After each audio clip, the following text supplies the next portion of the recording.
I was Floyd and he was me, Yeah. he wouldn't never have to fight again because that exhibition shit, Yeah. as me being his little brother, hey, little bro, we finna do 10 rounds and we both gonna get 100+ million for it. Right. And we ain't never got to box again. Well, Right. well, I already been getting these back, but now it's time for you to get your just due. Right. And you ain't never got.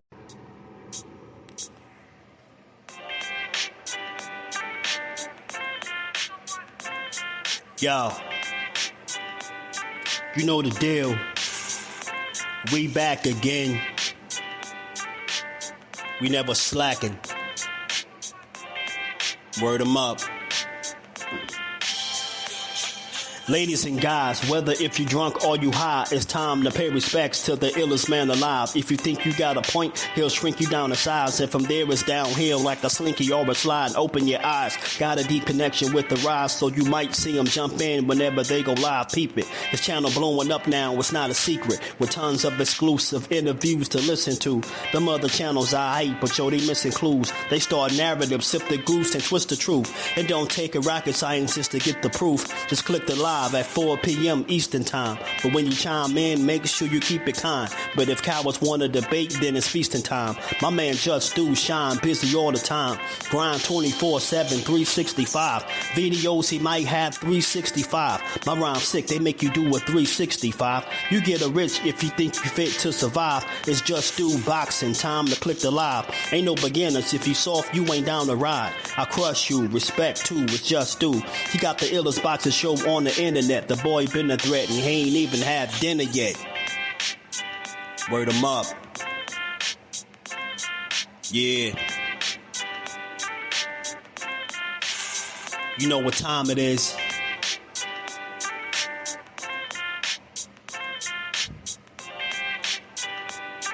$4 p.m. Eastern. Click the link.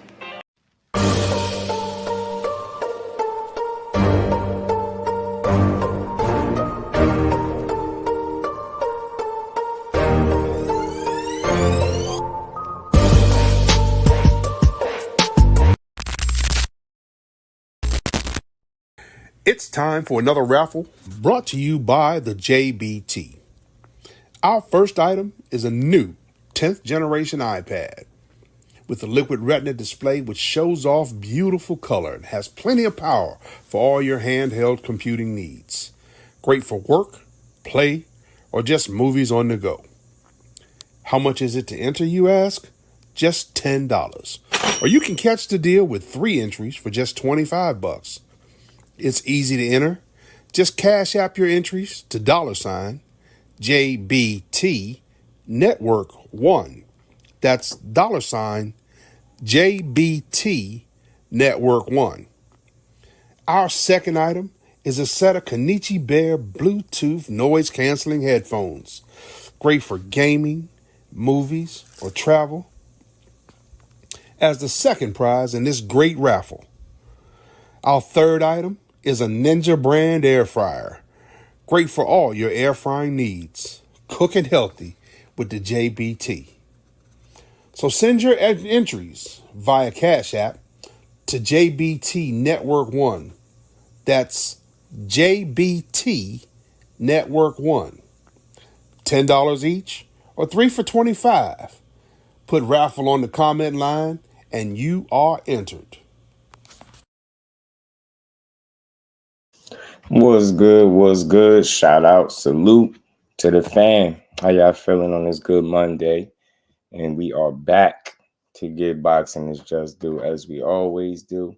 You already know. You catch this on the playback, smash the like button, sub to the channel, turn your notifications on, and come build with the fam. Shout out to the JBT family, man. Shout out to everybody that's in the raffle. Y'all already know we got the raffle popping for y'all. 3 different gifts. Kenichi Bear headphones, Ninja brand air fryer, or that good old touchscreen iPad, man. $10 to get you in, $25 get you entered 3 times. And you gotta be in it to win it, man. Shout out to everybody that's in the raffle and everybody that's participating. We appreciate y'all. You know, it's been a good turnout so far, and we're going to keep building, man. But let's get to this build. Let's get this Monday started. Let's talk about the weekend after. You notice it's not over. It is not over, man. That's what AJ said, man. He said it ain't over. So all y'all talking about, he got to retire. He ain't hearing none of it. You know, AJ said he ain't hearing none of it. Let me say what's up to the fan. We're going to get to it. Russell, what's good with the fan? Let's have a good show, bro. Sonny in San Francisco. Shout out to San Fran, man. Ace, what's good with it, bro? I'm not fully sure, but I'm not sure about his current situation. But yeah, he got a fight coming up. Thrill Hill, what's good? Jordan, my guy. Malaza in the building. Lonnie Lee, JBT family. What's good? Mr. Empire. Peace to the queen. Lisa, how you feeling? Aunt McQueen, what's good with it? Professor Aunt McQueen, big homie. Hardcore boxing news, what's good, Jack? Wouldn't be surprised if he had issues with concussions. It was it was that he was advised to pull out of the Ruiz fight because he wasn't right. That's true. We're going to talk about it, man. We're going to talk about it. BJ33 was good with it, family. Let's talk fashion. My guy Remo is in the building. Was good, fam. The Vision, by the way. Y'all know him as the Vision. You know what I mean? We're going to get to this because we got to talk about it. You know, it's a lot of different takeaways from this weekend's fight, man. And, you know, listen, it was a good card. We did a nice post fight, but I knew it was going to be more meat on the bone for us to, you know, break it down and talk about this some more because, you know, now that the fight is over, you know, the question remains, where does he go from here? Where does he go from here? Is it over for him? Should he retire? You're hearing all the whispers again, right? And this time the whispers are a little louder because this would be his fourth loss. You get what I'm saying? And he was on his way. This would have been his, you know, his third trip at being a heavyweight champion. And he was that close, man. He was that close. But you know, it wasn't in the cards, man. Daniel Dubois. It was like a perfect storm, what I seen Saturday from Daniel Dubois. Perfect storm. The lead up, the build up.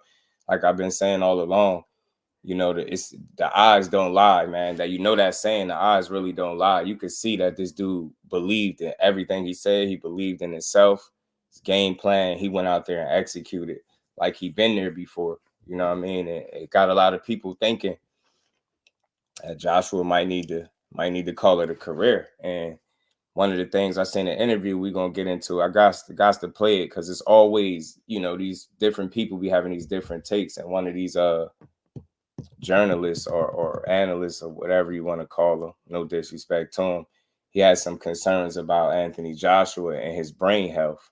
You know what I mean? And he say, you know, he just hates seeing him. He hates seeing him get hit. You know what I'm saying? And he questions if, you know, if there's anything going on a little bit. It might be, you know what I mean? Aisha, peace and blessings to the queen. How you feeling today? Damon, what it do, my guy? AJ now wants his double get back with Dubois. Whew, that's going to be crazy. Al Booger, my guy, what's good with it? Gertz, what's going on, Brody? Dante in the building. What's good, my guy? Roger, what's good? Can you drink water? Can you? Well, can you? Can you drink a little agua? You know, can you drink the agua? Man, shout out to my baby girl putting some color in the chat early. Hey, I'm putting my money where my mouth is. I will always support you, my love. Keep doing what you're doing, what you do best. That's being dope. Theme music, me. She just wanted to hear AB, y'all. She just wanted to hear AB. Ain't even about me. Nah, it is. Shout out to my And we ain't never got a box again. Well, Right. well. I already been getting these bets, but now it's time for you to get your just do. We gonna get to it. Salute to my baby girl, man. We gonna get so, like I said, it was one of those. It was a brutal fight for him. There's no other way to put it. That was his worst loss of his career. I mean, we seen him get knocked out against Andy Ruiz, but at least he finished that fight on his feet. With this one, he was face down, ass up, man. Y'all know the rest, man. Like he was in bad shape, and he got obliterated. Let's just call it what it is. He got blitzed. He got beat up.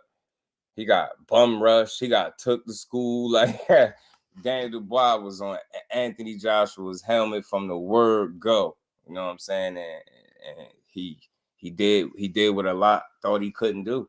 You know what I mean? Knocked AJ down and out. So knocked him off. Daniel Dubois building a hell of a comeback story for himself, ain't he? Hell of a comeback story. But again, man, the big story, you know, is always going to be with Anthony Joshua because he was expected to win. He was the favorite. He's the guy that's been being pushed, you know, that's been crammed down our throats to some degree as the best heavyweight in the world.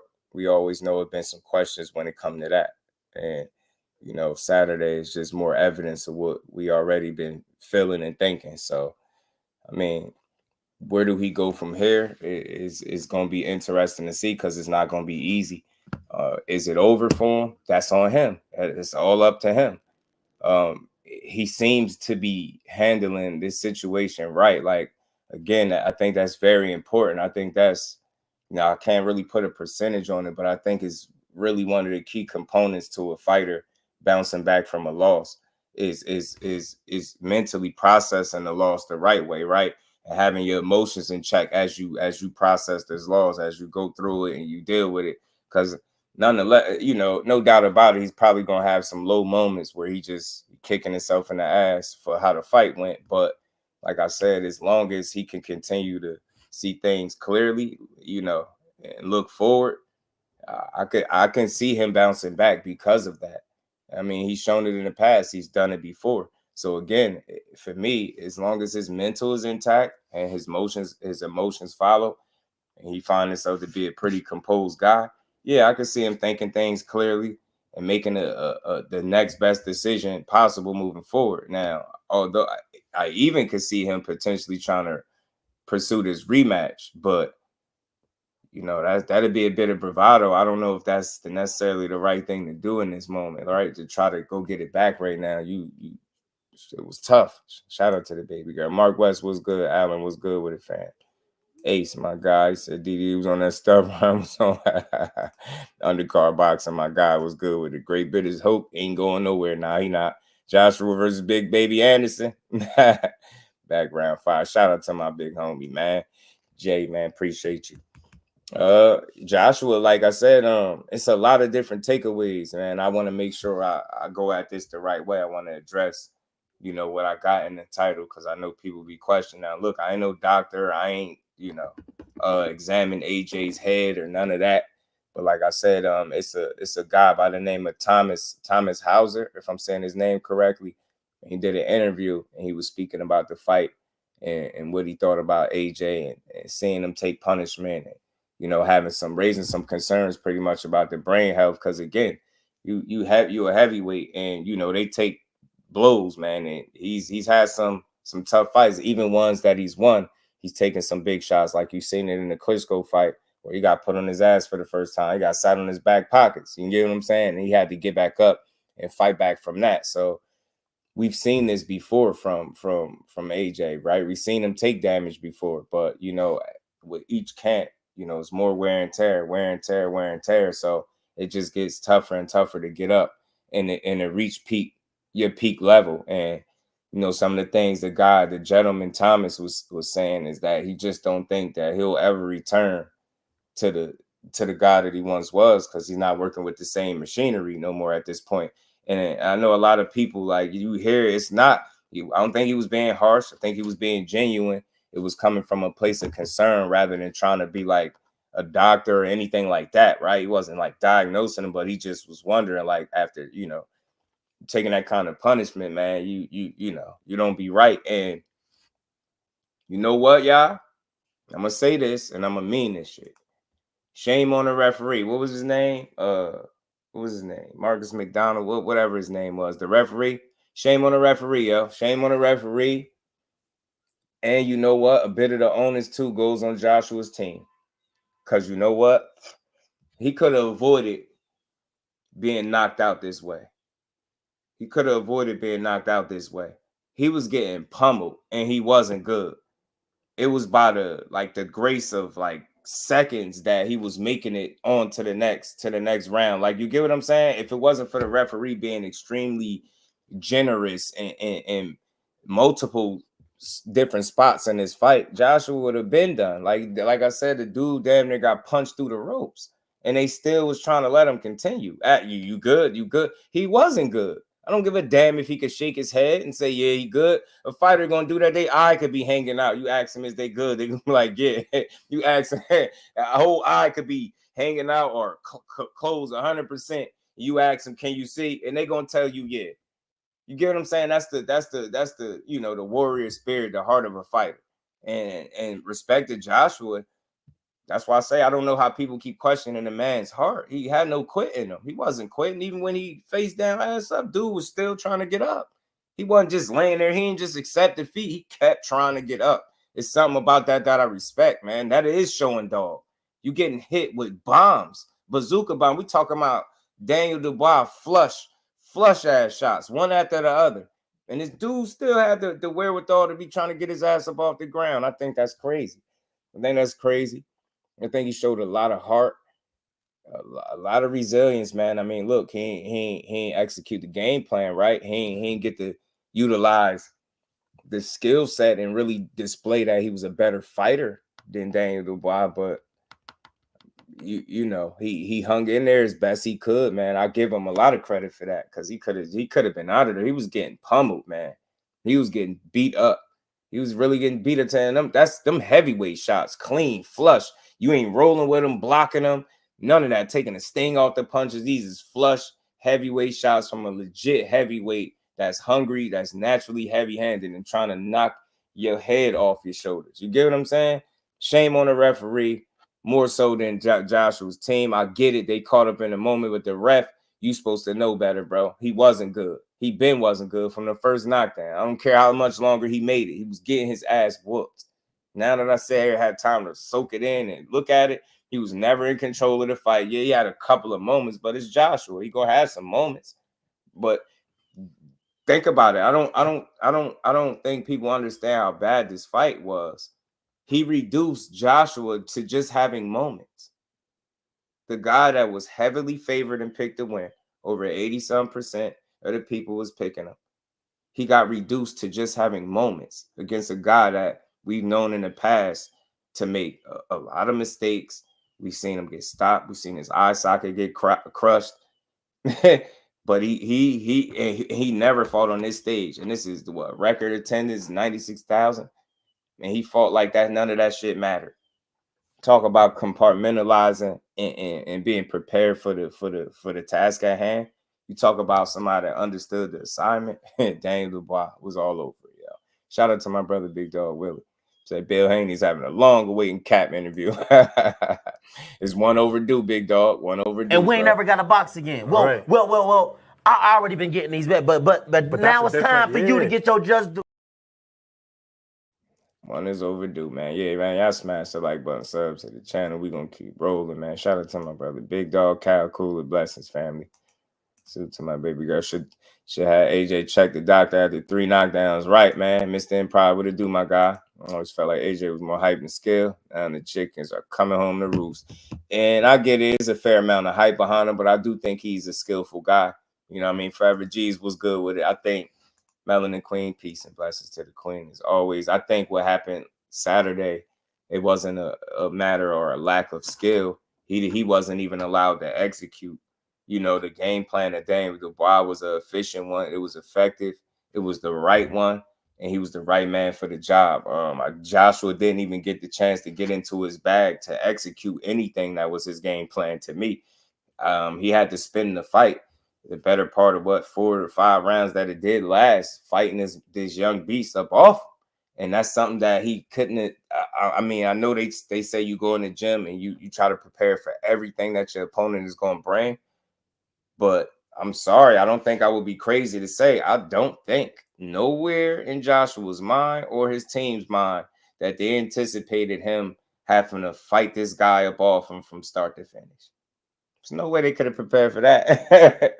They weren't prepared for Daniel Dubois to come in there like a man possessed like that, bro. With that much confidence, he out jabbed him. Oh my God, it was all bad, man. It was all bad. Gail Coles was good with it. AJ should fight Wilder next. I said that. I really did say that.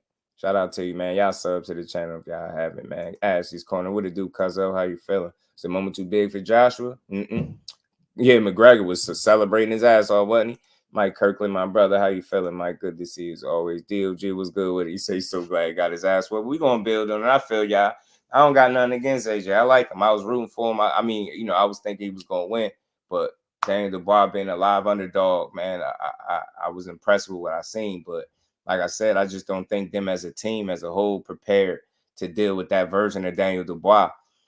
I'm sorry. Like, I mean, you can say what you want. I don't think they overlooked him or nothing like that, right? I hope not, but I don't think they prepared for this guy to be, you know, that effective that early. You get what I'm saying? And with the mistakes that he made, I think they felt as though, or, you know, they obviously will have the time. They will be afforded the time to be able to execute a game plan, to kind of be able to go through the gears, to have a fill out round, to kind of establish some rhythm and get their offense on track. That shit, but didn't happen. Daniel Dubois wasn't allowing it to happen, and he was fighting in such a manner that was forcing mistakes. Like I said, you got fighters that slow down and control the pace, and then you got guys that want to speed it up so they could force you to make a mistake sooner than you're ready to make it. And that's exactly what I've seen. You know, a young, hungry guy with his mind made up. Daniel Dubois had his mind made up. Not too many times that, you know, a guy in his situation, 27 years old, still young, especially as a heavyweight. You know, a lot of guys, the first time on that stage, they don't have a mind made up that way. He really had his mind made up. That shit was the difference in him, you know, just making it through the fight and being another guy that just had a title for a second and let it go. You know what I mean? That was or a guy that really seized the moment. And that's what he did. Like, he really, really, truly had his mind made up. And I just don't think they could have prepared for that. And I'm not even, there's no even slighter shade to them. I just don't think they could have prepared for how well he was going to perform versus what AJ brought that night. I just don't think they could have anticipated that. You get what I'm saying? And again, this is the same Daniel Dubois that we seen getting hit with repeated, you know, right hands over and over from Hergovich. Damn near looked like he was going to get stopped. I mean, he had situations in the rounds with, you know, Jarrell Miller, where he was getting picked off over and over. This is that same guy. This is the same guy that got stopped by Usyk. You know what I mean? Put down with a jab, got the eye socket broke by Joe Joyce. This is the same guy, but it's not the same guy. It's a slightly improved version of any one of those guys I just talked about. This is the best that Daniel Dubois has performed in any stretch of his career and in the biggest fights of his career. If that doesn't say a guy that improved, I don't know what that says. So again, this loss, it's a heavyweight fight. That shit can happen. You get what I'm saying? I think the gap in skill is not as significant as what some people thought going into it. And you've seen it. But again, I ain't saying no skill played into this fight, because of course it did. But I feel like, you know, it was more execution and game plan. Like, you get what I'm saying? Skill came with that, obviously, but he just didn't allow Joshua to showcase his skill set and prove to be a superior fighter. He just wasn't able to show that in any way, shape, or form. AJ looked like he was falling asleep. Shit, I'll be sleepy too. Got that big bear in front of me punching. You know what I mean? They should have had known. Because Daniel, oh yeah, he didn't even. Cornelius was good, did him in sparring. Legacy was good, my guy. So I don't like him ever since he froze out wild. I get it, but you know why I look past it? Because it just looked bad on him, DOG, and they tried to do that with Wilder, and he still ended up on top. You get what I'm saying? Even with title defense, even with the losses, he's still the man. Get what I'm saying? Still got his bread, still made the money. But I get you, yeah. That I always look at it as an isolated incident, right? I don't reduce his whole entire career to that moment, but it's something that, you know, if it never happens, I'm gonna always look at him and say, you were the cause of that fight never happening. So you get what I'm saying? But I still look at the work that he's put in, and aside from that, he's been pretty willing to get in there with guys, right? I just think Wilder just was a different kind of beast, and part of me feel like he was advised to stay away from him. Part of me feel like he was advised to stay away from him because, let's be real, especially when he was sparking everything out. They'd have got in there at his peak when we was talking about it. Guys were still undefeated. Man, Wilder could have ruined him, and ruined everything he had going on. And a knockout by Wilder hit different than the rest of these dudes, right? And it's crazy because it seemed like these guys were more comfortable losing to each other or other fighters than Wilder. So they tried that. They tried that game, but he still kicked down the door and made his way in. You know, he still made his way in. Like Lewis used to say, after getting KO'd, this is heavyweight boxing. You get me? You get me? You know what I mean? So I don't think it's an indictment on Joshua's skills. I just think, you know, preparation and execution was a big factor. And I think, you know, the underdog, surprisingly enough, was the more prepared individual, more prepared, ready to go. And it, like I said, just he believed everything he said. And I feel like, you know, like I said, it was a persona, a bit of a persona that AJ had on with the meme mug. And me and my bro was talking about it. And he made an interesting point. He said, you know, at this point in his career, Joshua is so manufactured that he don't even know how to just be himself. And it was a good point. And I'm not trying to say you don't, you know, of course he know how to be himself, but it's still a bit of a persona or like a act that kind of comes with this, like a mask that you kind of put on when you get in that mode. And I just think at this stage in his career, he don't need that. You are who you are. So just come out there, embrace that moment like you've been here before. And to me, it seemed like he was a little tight-faced and mean mugged and it's just a little off. It was like I was catching it in real time, but I could have never anticipated him performing this way. You know what I'm saying? But we're going to get to this, man. They don't want to get beat by us. Yeah, you get what I'm saying? That's what it be, DLG. You know what it is. So we're going to get to this this interview that I was talking about as far as this gentleman talking about his brain health and different things like that. Let's get to it, though, man. Let's get to it. Opulent LD TV. Blessings, family. How you feeling, bro? But yeah, man, there's always a good conversation for the aftermath. This is the aftermath of what we seen. It was a good heavyweight scrap. You know, shit, I was impressed. This was a fun fight to watch. It's unfortunate for Joshua, but like he said, you roll the dice, and this is part of it when you roll the dice. You get what I'm saying? Shout out to my brother Mike Kirk, always supporting the grind. For the Dubois win. Glad AJ lost. And we ain't never got a box again. Well, right. well. I already been getting these bets, but now it's time for you to get your Jusdueboxing. Shout out to you, bro. Appreciate you as always. Let's get to this. And again, by the way, y'all, this is shout out to Seconds Out. This is Thomas Hauser. You know what I mean? He was talking about AJ and, you know, like, you know, he raised some questions again about his health and him taking punches and punishment. So let's get to this, man. To be joined by the incomparable Hall of Fame. Y'all hit the like button for your boy, Thomas Hauser. Thomas, we were just saying off camera there. So obviously they keep calling him a Hall of Fame writer. So he's a guy that's been around. That's his credentials. I didn't want to mess it up. He obviously been around the game for a long ass time, got some credibility, which is why he being interviewed. So he gave his opinion on gave his opinion on AJ. So we're gonna listen to this, man. I'm gonna get my thoughts on it. We're gonna keep cooking. Thomas Hill, my guy, what's good with it, bro? How you feeling? Shout out to you, bro. Good to have this conversation here, but everyone expecting to have the conversation the way last night's events unfolded with an emphatic and maybe shocking victory for Daniel Dubois against Anthony Joshua. Let you take the floor. What did you see unfold before your very eyes last night? Well, first, I was surprised, and that isn't so much because of a supervening belief in Anthony Joshua, as what I saw were significant flaws in Daniel Dubois. But AJ has now reached a point in his career, and I think he's been there for a while, where he doesn't have the ability to successfully walk through fire and win. I just wanted to stop it real quick. You see what he's saying? He feels as though AJ doesn't have the ability to successfully walk through the fire and win.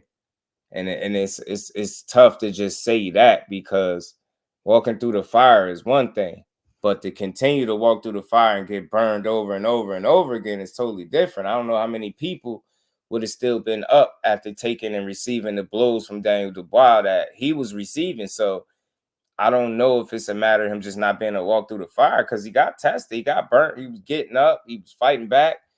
But hey, man, at the heavyweight division, man, you can't allow shots to be that clean, that flush, that early. You get what I'm saying? Before you even get to work a sweat up and get into your game plan and build confidence, any momentum, you're already fighting for your life. You fighting this guy up off you. So it's tough. I don't know if that's the case, but interesting point by him. That against Vladimir Klitschko. He was hurt. He came back. He won. But he was a much younger man physically then. Broly, what up? He was younger psychologically then. And I just don't like what I saw from the point of view of all the times that AJ got hit in the head last night. And it was shocking. Look, what it reminded me of was the first Andy Ruiz fight.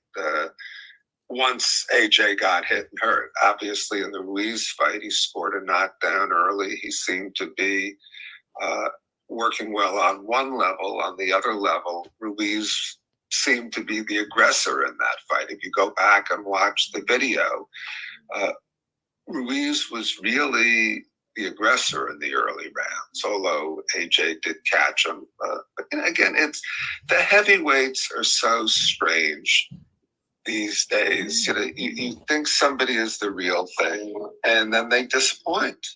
I'll wait till these sirens pass, since that might make it a little difficult to hear me. And I don't know, that it's tough to say how he's saying that, like how the heavyweights, they do this and then they just they do well and then they just disappoint. It's tough to say that because losses happen. I mean, losses is part of the game. Could that be that the heavyweight division is more closer in terms of competition level and skill than what people may think?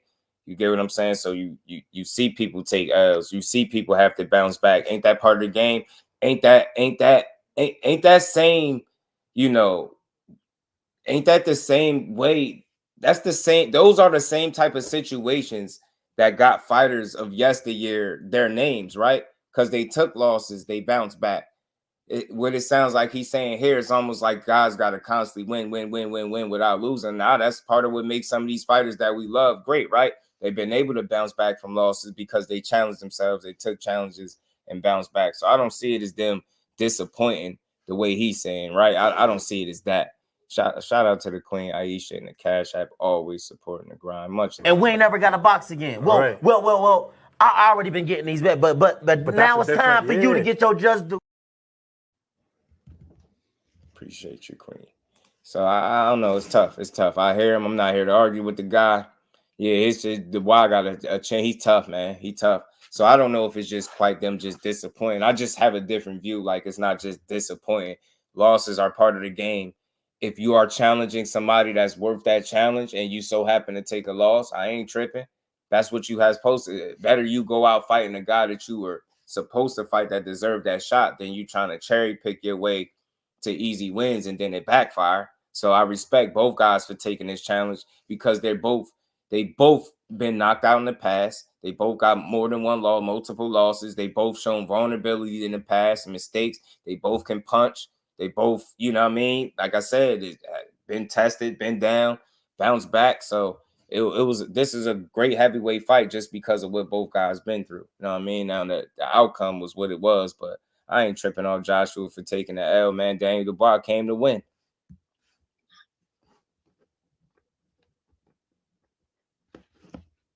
Give me 2 seconds. Let me fast forward this ad, y'all. So I like the fight, man. I hear, dude obviously got a different point of view, but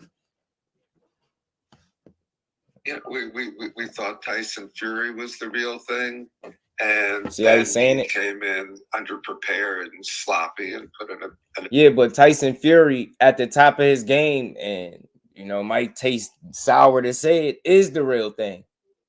Is the real thing. Not the version that you speaking of, the underprepared guy, the overweight guy. That's not him at the top of his game. That's not the guy.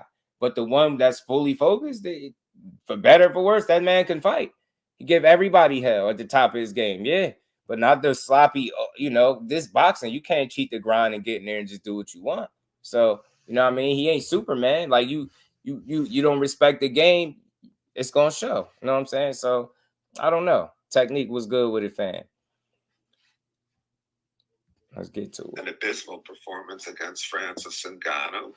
And you could dismiss that and say, well, he wasn't prepared. But the bottom line is what happened. And then he lost to Usyk.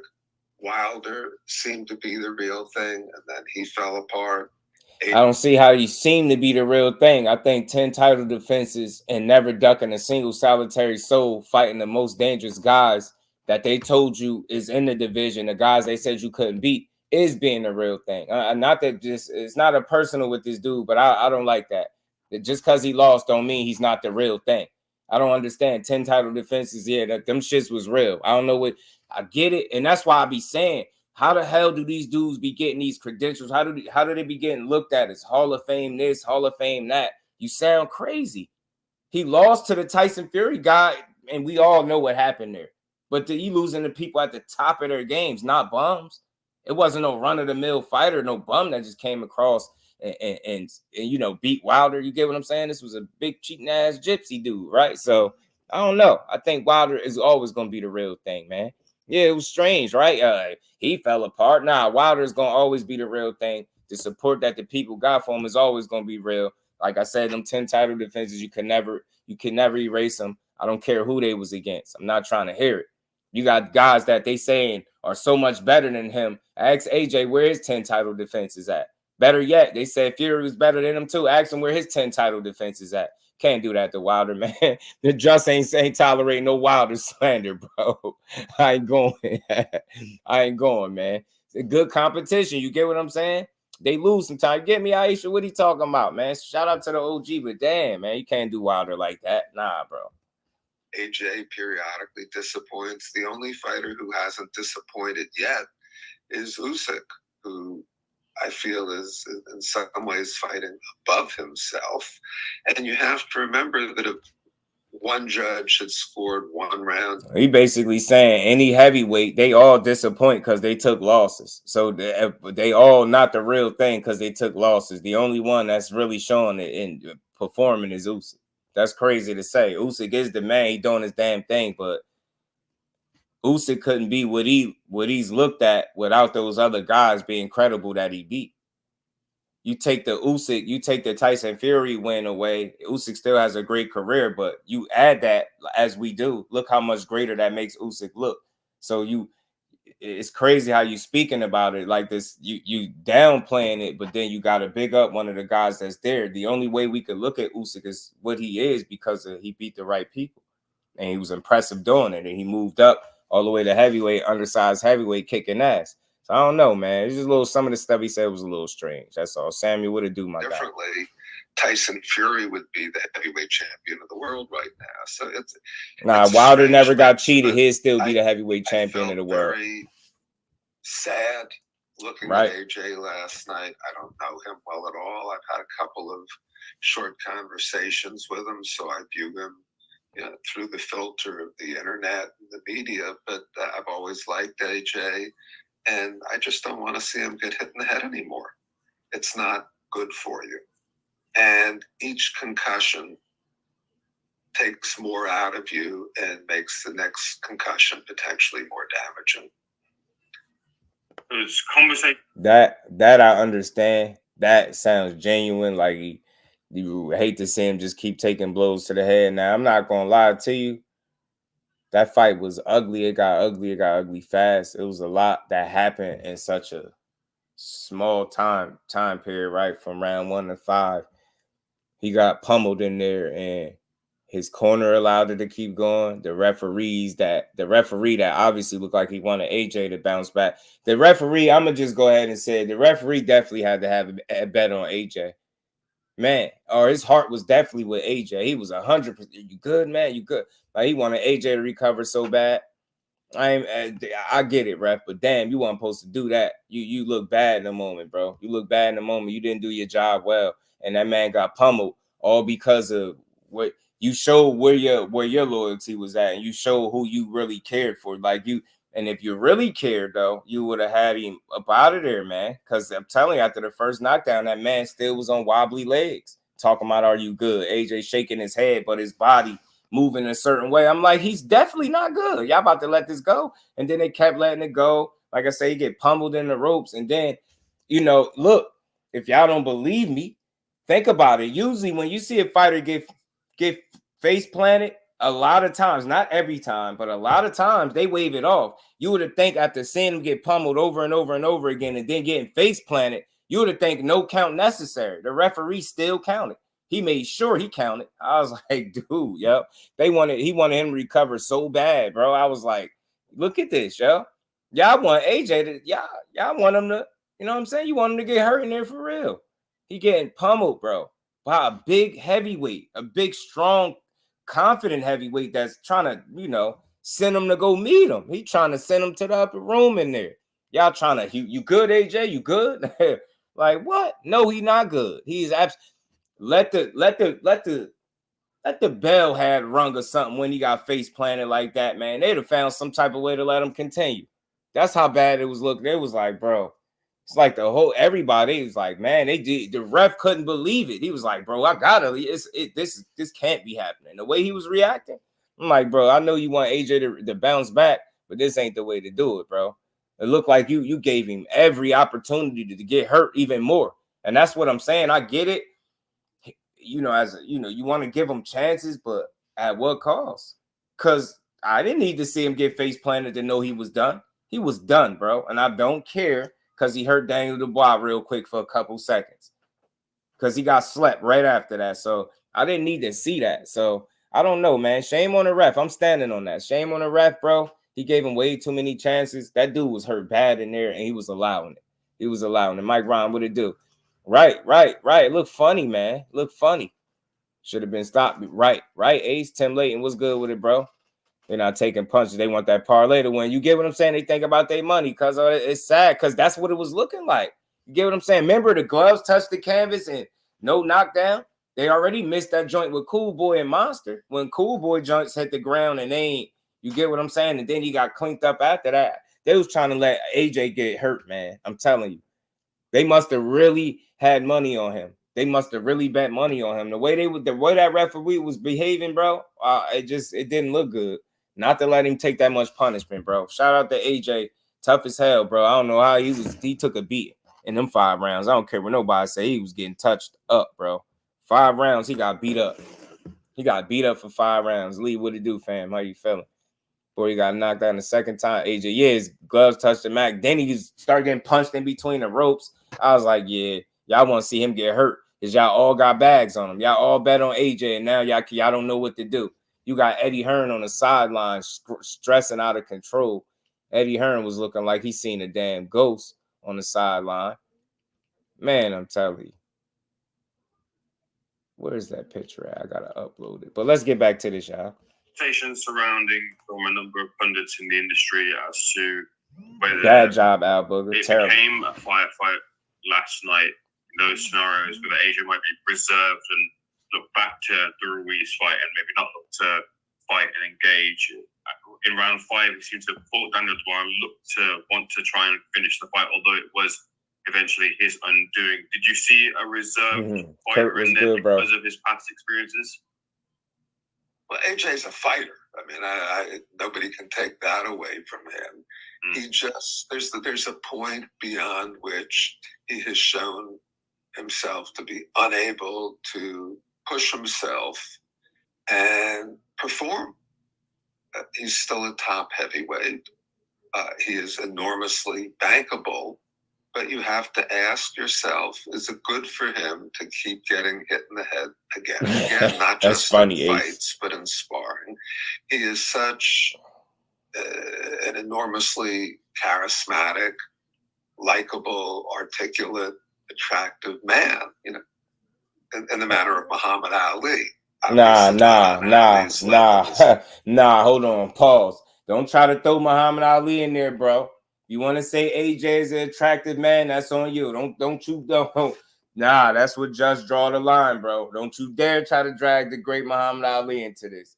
You want to sit up here and talk about his muscles and then segue with it with how attractive he is. Don't try to throw my guy Muhammad in there. He had nothing to do with your attraction for AJ, buddy. Don't try that. My bad, y'all. I just had to do that. We're not doing that. Don't try that. Charismatic, likable, articulate, attractive man, in the manner of Muhammad Ali.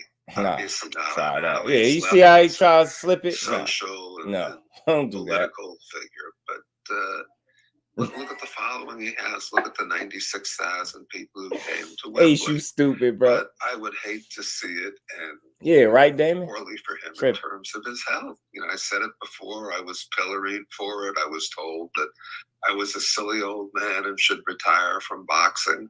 And as AJ performed successfully against very carefully chosen opponents in his last few fights, I began to think, well, maybe I was wrong.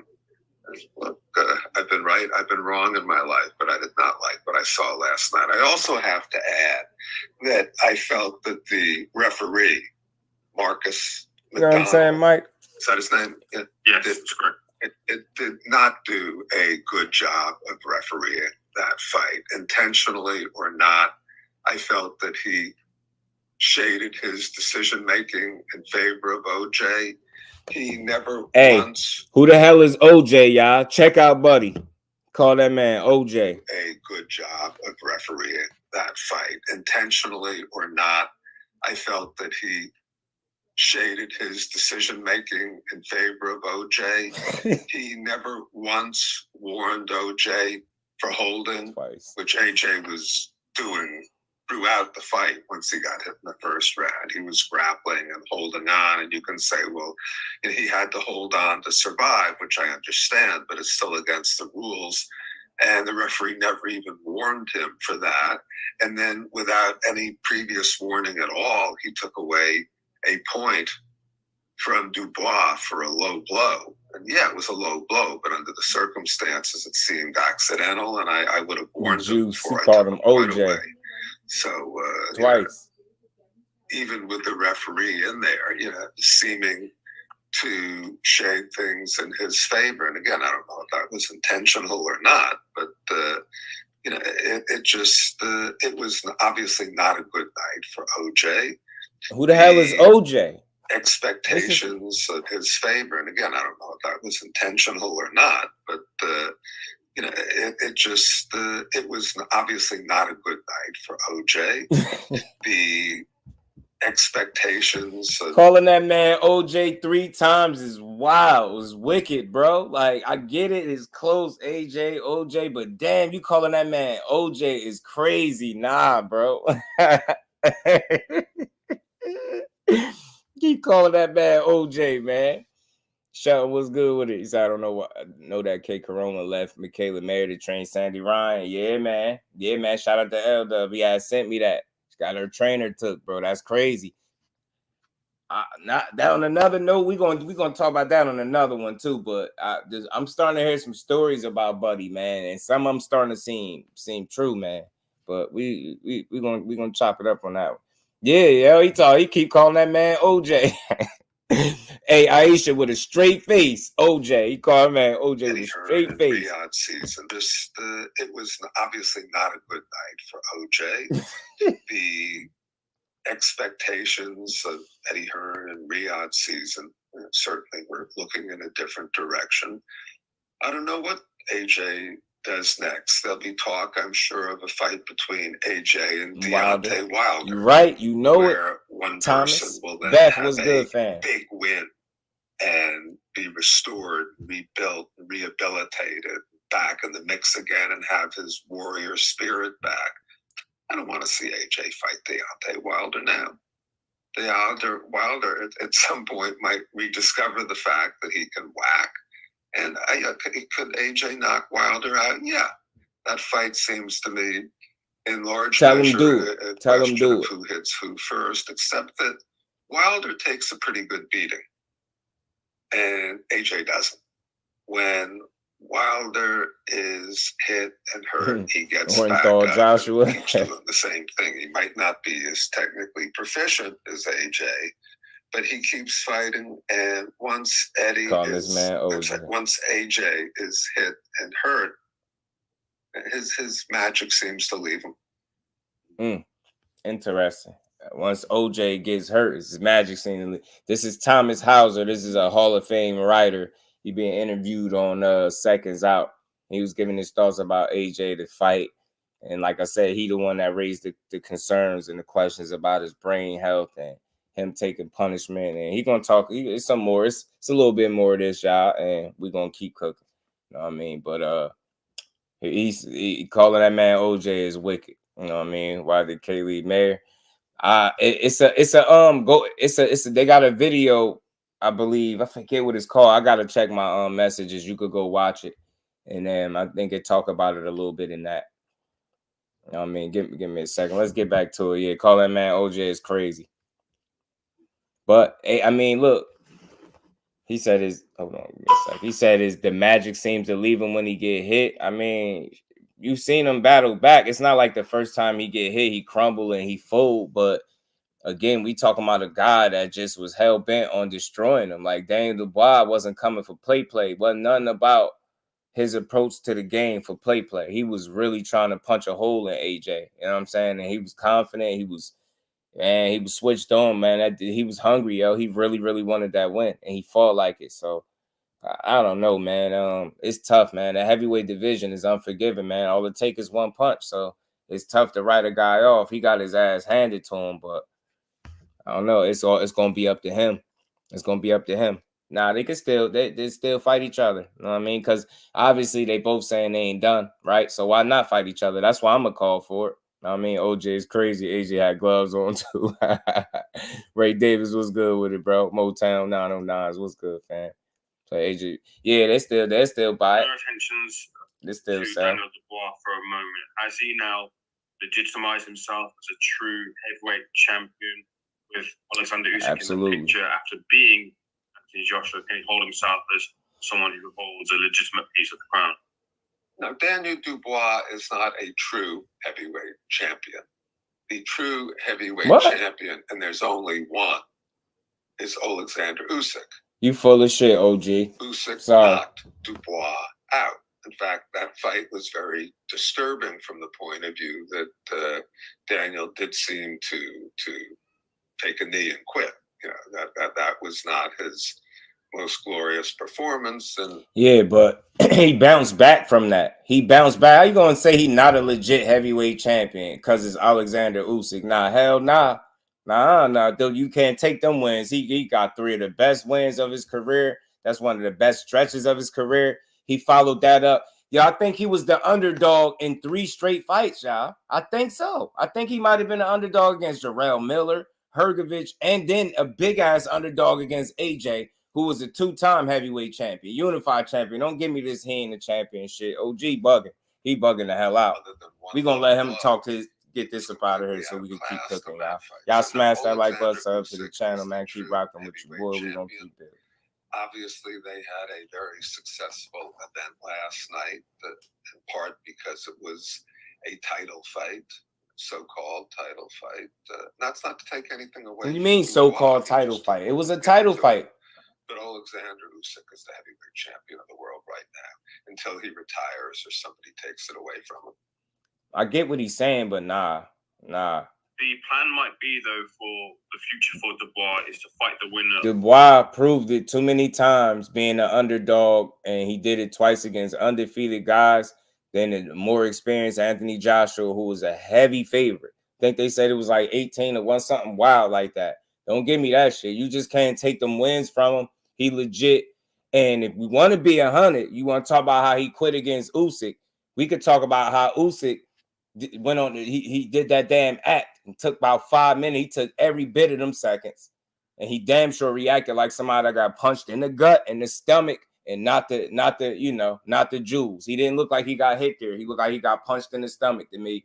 And the fact, once he realized the ref ruled it a low blow, he took all the time. Now that's a veteran move, but at the end of the day, had it not been for that, we'd probably be having a different conversation now. So that got an asterisk by it because of the way that shit ended. I'm not trying to hear it. Daniel Dubois been proving himself ever since that point, and this is why he in the conversation of being able to possibly fight a winner of Usyk and Fury. This is why people thought he a true champion, man, because he earned it, man. He earned that shit, man. Yeah, good. Get back in there, Shelton, because that's a fight I want to see. Emmanuel was good with it. That's a fight I want to see. I'd love to see that rematch. With the amount of confidence that Daniel Dubois fighting with, Give me the Usyk Dubois too. Fury Usyk For undisputed. Viable potential Nah, victory for Usyk and Dubois too for undisputed, y'all. Usyk beat Fury again. For the full titles. But nobody knows what's going to happen. Eddie Hearn appears to have a 2-fight deal for the Saudis, although it's not clear now what that second fight will be. Certainly the talk was that if Joshua won, he would then fight Tyson Fury next in a monster fight. Whether or not Fury beat Usyk, that fight is somewhat devalued now. More than somewhat devalued, it is devalued. I don't know what happens next after Fury Usyk. First Fury Usyk has to happen. And then what does Dubois do? I don't know. Yo, man, not for nothing. Y'all know I'm not like this. House and match him against Tyson Fury, particularly if Fury wins. He might like the idea of two so-called heavyweight champions in his stable fighting independently, so we can get 4 fights a year instead of 2. What is he talking about? What Turkey Al-Sheikh wants will have a big input on this, given his. He talking like Daniel Dubois lost. What the hell what you mean you don't know where he goes from here? He didn't lose. He won by stoppage, impressive stoppage, face down, ass up kind of stoppage. He had that man on all fours, no funny shit. Like what do you mean you don't know where he go? Straight to the next guy to see if he can knock his ass out too. What you mean? What? I ain't never heard nothing like this. Where is his mind at? It's like he clouded or something, bro. What do you mean you don't know where he go from here? Forward. You got Big Bang Zane calling him out. You got them talking about possibly fighting the winner of Usyk and Fury. He got options. What do you mean where he go from here? He keep going and keep proving himself because we got people like you, no disrespect, that's out here talking about how he not a real champion. So where he go? If Usyk beat Fury again, go into that fight. That's where you go until Usyk rematch to go get what he should have got the first time when they ruled that shit a low blow and he took every bit of that time to recover from getting punched in his stomach. And I love Usyk, but he got punched in his stomach. He acted like he got punched in his stomach. He was stretching it out like he got punched in his stomach, and I'm standing on that. He looked like he got punched in the stomach to me. Y'all said it was low, took the win out of my guy DDD Sales, and then he got pieced up after that. But where do he go after 3 impressive wins, all by knockout? Where do he go? The man got a 10th round knockout over undefeated Jarrell Miller. I think he was the underdog there. I'm not for sure. Y'all got to check on that one. He was the underdog against Filip Hrgović, undefeated. He knocked him out in 8. So he gets Miller out undefeated in 10, gets another undefeated Hrgović out in 8, and then gets Joshua, who's a 2-time heavyweight unified champion, out in 5 rounds. And you talking about you don't know where he go from here. Oh, man, I would hate to be Daniel Dubois right now. If Daniel Dubois probably stressing, damn, where do I go from here after knocking Joshua? I can't believe it. Well, what? He's straight to the top, right to Usyk, bro. That's where you go. Go chill, let them fight and go get the winner. That's where you go, bro. You get what I'm saying? I'm like, you don't know where he go after that. That's where he goes, straight to the next guy, the next knockout victim, bro. But K. Corona messed with the help. Everybody saw that punch was legal. You know it. Winner of Zane versus Bacoli. Fight winner DDD versus AJ rematch winner. If AJ take that rematch, that's gonna be scary. But I'm gonna let this. He got a couple more minutes, y'all, and we're gonna keep it. We're gonna keep it pushing. So I don't know. You know, a day ago, I didn't think we'd be having this conversation. So you just that's boxing. I don't know what happens next. But let's look at the fighters as human beings, not rock'em sock'em robot toys. And think a little bit about their health too. Also, Usyk is 37, I believe. You know, how long is he going to keep fighting? He has had a wonderful career. Maybe and I assume from the 2 Fury fights, he has generational wealth. Maybe it's time for him to step aside. Also, you just don't know. Actually, in the aftermath of the fight, Anthony Joshua said that he wants to continue. He's a warrior. He's a gladiator, and that certainly won't be the end of it. In your time covering the sport, has there ever been a fighter who has made that decision to continue but has been talked away from that position of putting on the gloves again how viable are the conversations with people around him to maybe reassess his position in the sport? I don't know what the people in his inner circle are saying. I assume that Eddie Hearn would like AJ to keep fighting because AJ say he gonna keep fighting. Joshua is Eddie Hearn's strongest chess piece. You know, it's the king on the chessboard for him. If you look at the fighters as chess pieces to be played, every time AJ fights, Eddie Hearn makes a massive amount of money. There are people on AJ's team. Pugilist was good, bro. Dubois and Zhang every time he fights. So there'll be a lot of people telling him to continue. I'm sure there will be people who care about him who will be divided on whether or not he should continue.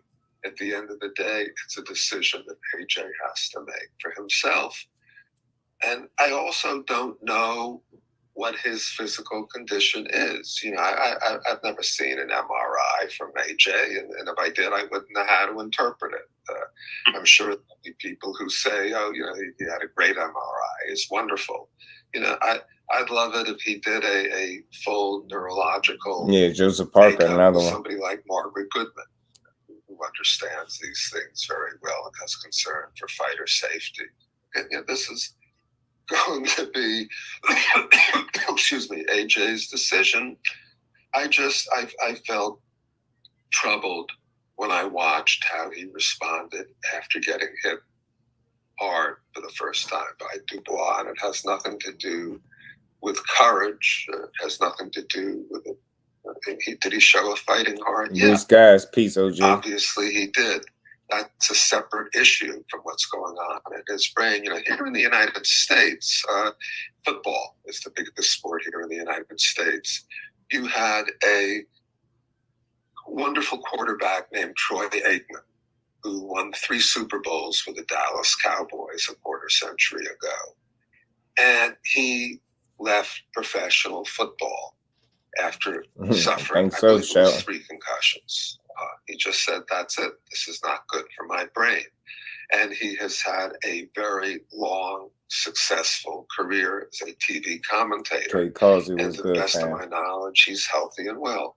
There's a quarterback for the Miami Dolphins, Tua Tagliavoli, who just suffered another concussion. And the question is, will he play again or not? And you see it play out in that way on the football field. Now, you expect fighters to get hit in the head. You expect fighters to have concussions. When is it enough? That's not my decision to make. I can just look on and cringe every time I see Anthony Joshua get hit in the head.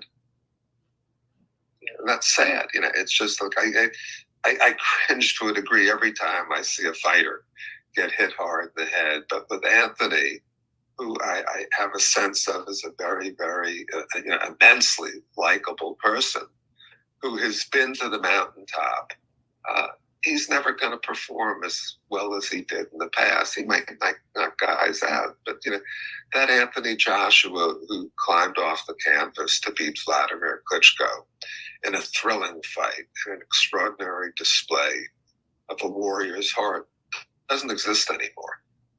Doesn't have the same machinery anymore. I should say a comment on Daniel Dubois and his corner. Now, there were some rumors which turned out to be false. Sometimes rumors do end up to eventually be as to Don Charles' position in the corner leading into last night's events. It turned out to be just a cold from Don Charles, which kept him out the fight week activities. But there has been the increasing presence of Daniel Dubois' father, which also seems... Oh, no. The rest of that is... No, we don't need the rest of that. The hell with him. Shout out to Thomas Hauser and Seconds Out. You know, it was some of the things he said interesting. You know, he brought up talking about concussions and stuff like that. And, you know, sometimes when these guys get dropped and knocked down bad like that, they be suffering concussions. So I think that's real. But he also was real enough to say, you know, he ain't seen no MRI from him. If he did, he wouldn't know how to read it. But he could just, you know, from looking, one could say that he probably suffered one or more concussions in that fight, the way he was getting punched around, the way he was looking. And he just wasn't good for several rounds. I just don't think he was ever really truly all the way there after the first knockdown. I think he was truly on shaky legs and on borrowed time. And he was fighting off of, just instinct a little bit, grit and being tough. Like, because he was compromised from that point on. Once Daniel Dubois really clipped him and dropped him, that was it. He was hurt from that point on to me, and I truly don't think he ever 100% recovered. And again, part of that is I think getting hit flush with a big guy that can punch coming to knock you out, and the fact that you got hit early, right? You didn't even get to break a sweat, really. You ain't even really get to work yourself into the fight, and already you on the canvas picking yourself up. You get what I'm saying? That shit is real. That's why they say don't get caught early. Don't get going to fight cold. Make sure you warm up in the back. You get what I'm saying? Because you see guys get caught all the time cold, and that's what it's called. And sometimes they don't get up. He was able to fight for a few rounds after that, but he was hurt. He was hurt the whole time. And Daniel Dubois, it brought enough consistent pressure where he never let AJ get comfortable after that moment of putting him down. He kept him uncomfortable until he stopped him. He was putting it on him while he was doing it. So it's tough, man. He just got caught early and never recovered from it, man. It was easy to see for me. You know what I mean? Apparently Tank and Roach fought in the Amis. Yeah, they did. AJ never recovered. He never recovered from that first one, Shelton, and the rest was history. He was getting pieced up. And that's just what it was. Stayed that way. He couldn't make no adjustments, and Dubois just wasn't allowing it. Even a couple of moments that he did have just wasn't enough to deter Dubois from anything he had going on. Even the moment where he clipped Dubois towards the end and buzzed him, he still was fighting back. Like dude had no quit in him, and neither did AJ. AJ had to be pummeled up out of there. Credit to him for continuing to get up. Shout out to him. He tough as hell, tough as they come. You know what I mean? Is he done? I don't know. Is his brain health a concern for me? I don't know. Had to eat peace, Queen. How you feeling? Always good to see you. Taste that AJ facial expression during the ring walk fighter announcement. Say he was losing that night. He had this tight face. He was kind of tight-lipped to me. And his face was a little scrunched up, and it looked like he was like in actor mode, almost in character. No disrespect to him. It just didn't look genuine all the way. But Daniel Dubois did, and he fought a certain way, and it looked like it. They fought two totally different ways. And like I said, man, it was Daniel Dubois' night, man. AJ wasn't his night, and he paid for it. And now, we where do you go from here, right? So you got Daniel Dubois, who's the winner, and he got people like Big Benn calling him Congrats, out. Daniel.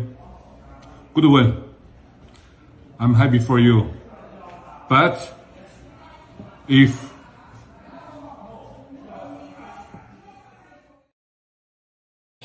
the silent point is wild, bruh. The silent point is wild. If Big Bang is a fool, man. He's a fool. Why did AJ keep his hands up? It's so strange. Hey, bad habits, Aisha, and I don't know, man. Telling you, people, the way he was responding was off, right? It's like he wasn't responding well, right?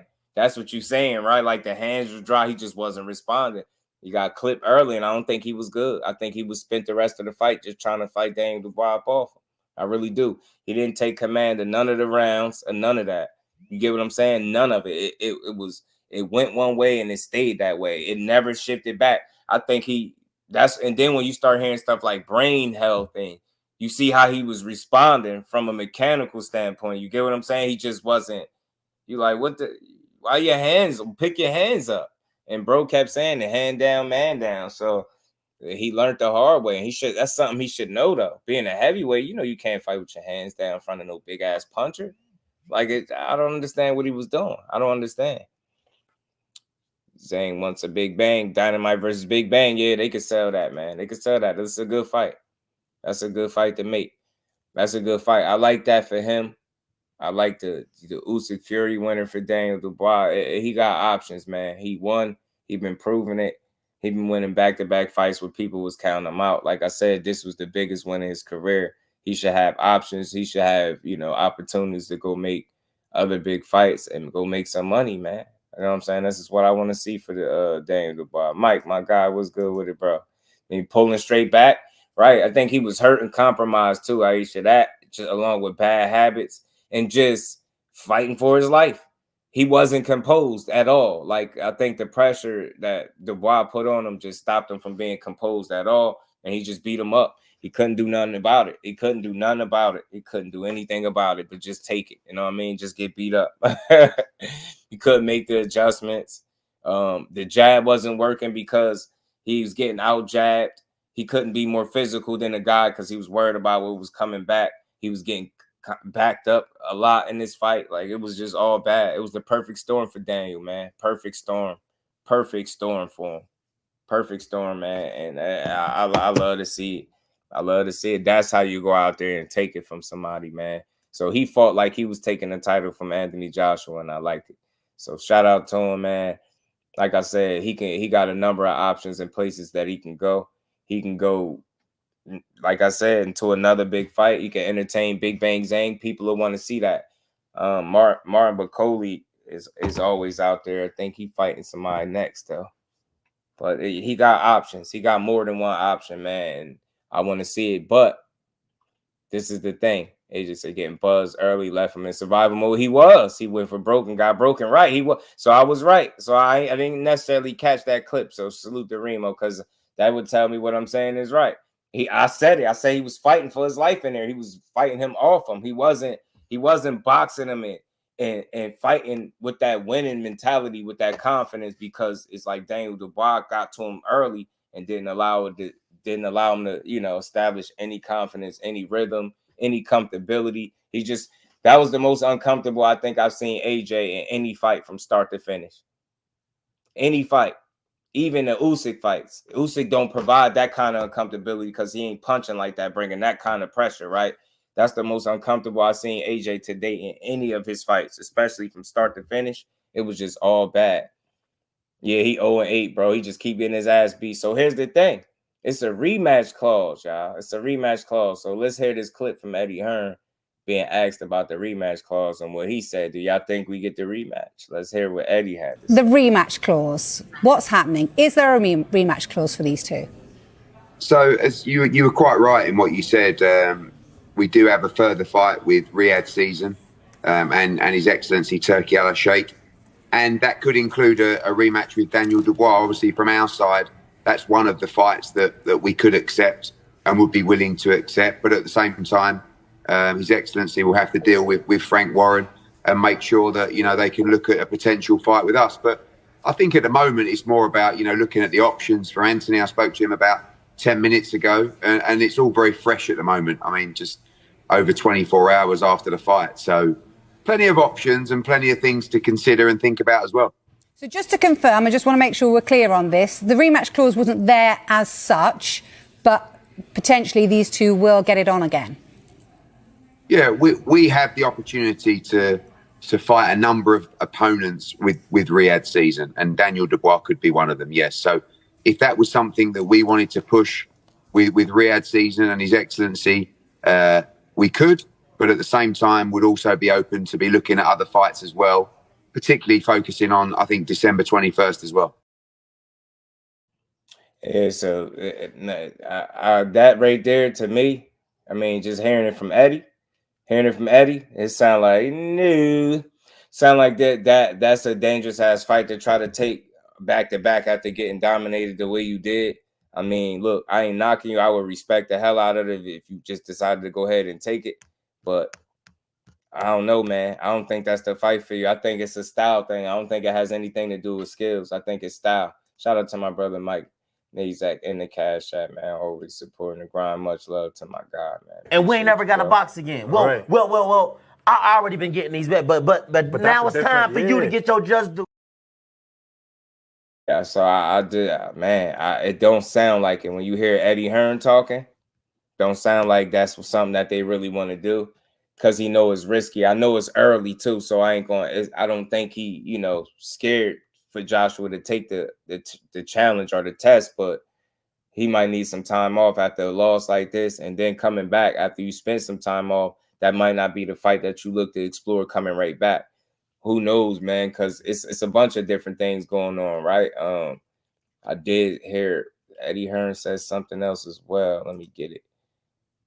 Eddie Hearn said he may now try to make Anthony Joshua versus Tyson Fury next if Fury loses to Alexander Usyk again in their rematch, as he explained the contractual situation for a potential Daniel Dubois rematch. They have another fight with Riyadh season, and Turkey Al-Sheikh. Dubois is part of the plan, but so could be Fury or another heavyweight. We fancy winning tonight and facing the winner of Usyk and Fury. Now we may end up fighting the loser of the fight if it's Fury. So that's something for Anthony Joshua as well. And at this point, it just sounds like you just trying to put him in the biggest fights possible. He's already fought Daniel Dubois. If you thinking business-wise, this might make sense. This might make sense for you get what I'm saying, for Eddie Hearn and Anthony Joshua. I don't know if Dubois is a fight that he can win. I'm not saying he can't, but like you to take an immediate rematch, who's going to be confident in Anthony Joshua going out there and beating Daniel Dubois the way it looked, right? So if you Eddie Hearn and you have an opportunity maybe to fight a Fury, say Fury does lose, and now Usyk and Dubois get their rematch, right? And you looking to put Anthony Joshua in there with Fury because he's another Brit, and you feel like that's a big fight that could sell. So I think that's what point they at with Joshua. I don't think you can base his career primarily on chasing titles alone, but you just got to put him in fights that you feel like make sense for him at this point. And if you look at Fury, he's taking his fair share of punishment and damage too. He's not exactly the same exact fighter either. So I think they're more confident now that AJ could go in there and beat a guy like Fury, especially after Wilder softened him up. And we seen what Usyk did to him, especially if he's to go in there with Usyk again and lose. Now they definitely feel like that's a fight that's good for AJ, and he can still win it. Because again, losing to Usyk is not nothing bad, right? So, you know what I mean? Tyson Fury stock don't take too much of a hit. And that is a fight that they can sell to the people. Tyson Fury and Anthony Joshua. I do think it'll still be a meaningful fight for them over there in the UK. You know what I'm saying? Or wherever they decide to have it. I think it's some value in that fight. So that's what I can see that. That's why when Eddie Hearn gets asked about the rematch clause, it's still very early and he's doing his best to answer. But the way it sound like he's gonna look to make other plans, because again, I don't see why you would be looking to jump right back in there with Daniel Dubois. I think he beat you again. You know what I mean? Frank Warren said Dubois don't have a rematch in his contract. Oh, so that, and I you know what it sound like too, Aisha. If that's the case, because I believe that's it. I believe that to be the case because you said it, and I know you heard him say it. So if that's the case, it sounds like Eddie Hearn is wishful that with Riyadh season and Turkey Al-Sheikh being in the mix, that would influence somebody, you know, like Daniel Dubois to take a rematch. But why would he? That's like going back at this point. Why would you want to fight him if you don't have to, just to give him another shot? You get what I'm saying? Unless it's a crazy amount of money that come with it. Other than that, keep going forward, Daniel Dubois. And Aisha, this also makes me think this is why you hear Eddie Hearn exploring other possibilities and not fully sounding so on a rematch happening, because his answer wasn't as straight up as you'll like when the lady just asked him about it. You know what I'm saying? So Nick Baldwin was good with it, fam. Salute to you, bro. So it's different. Yeah, you already know. Shout out to Mike Mazak. Appreciate you, man. I knew that boy could crack. He wanted his lick back. He absolutely did, bro. Absolutely did. Eddie should put Boots main event in that rematch. Speaking of Boots got Bam on his card. He got Tito Mercado on his card. And I think Ammo Williams is all on the Boots card. Shout out to my guy, LWBoxing. Mike Biggs Boxing. What's good, Brody? How you feeling? Right, man. Right. That man that dropped Benavidez. Upper echelon. My guy, what's good with it, bro? How you feeling? AJ and get KO. He slipped on purpose. He did it on purpose for another comeback story for his fans. Fate was good. Yeah, he got smashed up. So look, I think that's where we at with this, y'all. I think that's where it goes, man. AJ took a tough beating. Each fight from here is only gonna be tougher. This shit ain't gonna get easier. I respect the fight that he took against Daniel Dubois. That was a real challenge. That dude, 27 years old, young and ready. I think he learned from his losses. He got better from his losses. He showed head movement. He actually showed a game plan. He was showing technique. He execution was on point. Daniel Dubois has proven it gotten better since his losses. Rob, what it do? LaMarcus, what's good, fam? How y'all feeling? Munguia fighting 4 times a year, insane. Yeah, Munguia already. I think he got somebody lined up already, but for real pissed at the result. Yeah. So look, that's the thing. Rod, he still got an opportunity though, because if he go out there and lose to Usyk, you hear Eddie Hearn's trying to make that fight between them two. So he'll be looking to make it. You know what I mean? He'll be looking to make a Fury and AJ fight, because I think that's the point where you at with AJ. You might have to put that belt chasing on hold, because you got to think of who you got to go through to get them belts. You didn't win the fight against Daniel Dubois, so it don't make sense for you to ever try to fight Usyk again. You get what I'm saying? But if Usyk beats Fury, it makes sense for you to try to fight him, though, because I don't think you beat Daniel Dubois in a rematch, in an immediate rematch. If you was to try that, I don't see it. You just didn't do enough. You didn't have enough moments in that fight for me to feel like you're going to do enough differently in a rematch to beat him. I think you'll be fighting demons. I think he'll be able to catch you and stop you again. I don't see him beating Usyk. I just think Usyk got his number, especially after seeing him lost the way he did against Dubois. He definitely won't beat Usyk. So I think the only thing we haven't seen is him fight Fury or Wilder. And I think those are, at this point, them the fights. Them the fights for his ass. Shout out to All Things. He attacked AJ out the gate. I'm telling you, he hopped on his helmet, man. Don, what it do, my guy? Hopped on his helmet, man. He had AJ looking. Look, they say he had AJ looking like Hitch, man. Had him looking like Hitch, man. And my boy, all types of filthy, man. The AJ like that sent him back to the UK, man, with a proper ass whooping, man. This is crazy. Y'all let them do that to my boy AJ like that, man. Always walk with your head high. We took a shot at success and we came up short, unfortunately. We rolled the dice, man, for the third time. That's 13 world title fights. Not everyone's been successful, but everyone's been fun and entertaining. We're trying to create history for British boxing, and I think we're doing that. And also, I appreciate all the press, media. The fans aren't here, but I thank them through you guys. I'm sure you guys will let them know that we're appreciating their support. And probably you're asking, do I still want to continue fighting? Of course I want to continue fighting. That's what I said is, we took a shot at success and we came up short. Took a shot at success and we came up short. You know what I'm saying? Don't doubt him, man. Alan, what's good with it, fam? How you feeling? What's good with it, bro? So AJ, man, look, he took a licking. He gonna keep on ticking. That's pretty much what he's saying, man. He ain't quitting, but he did release another message though on his IG for the people in terms of the ones that wanted to know if he's gonna continue or not.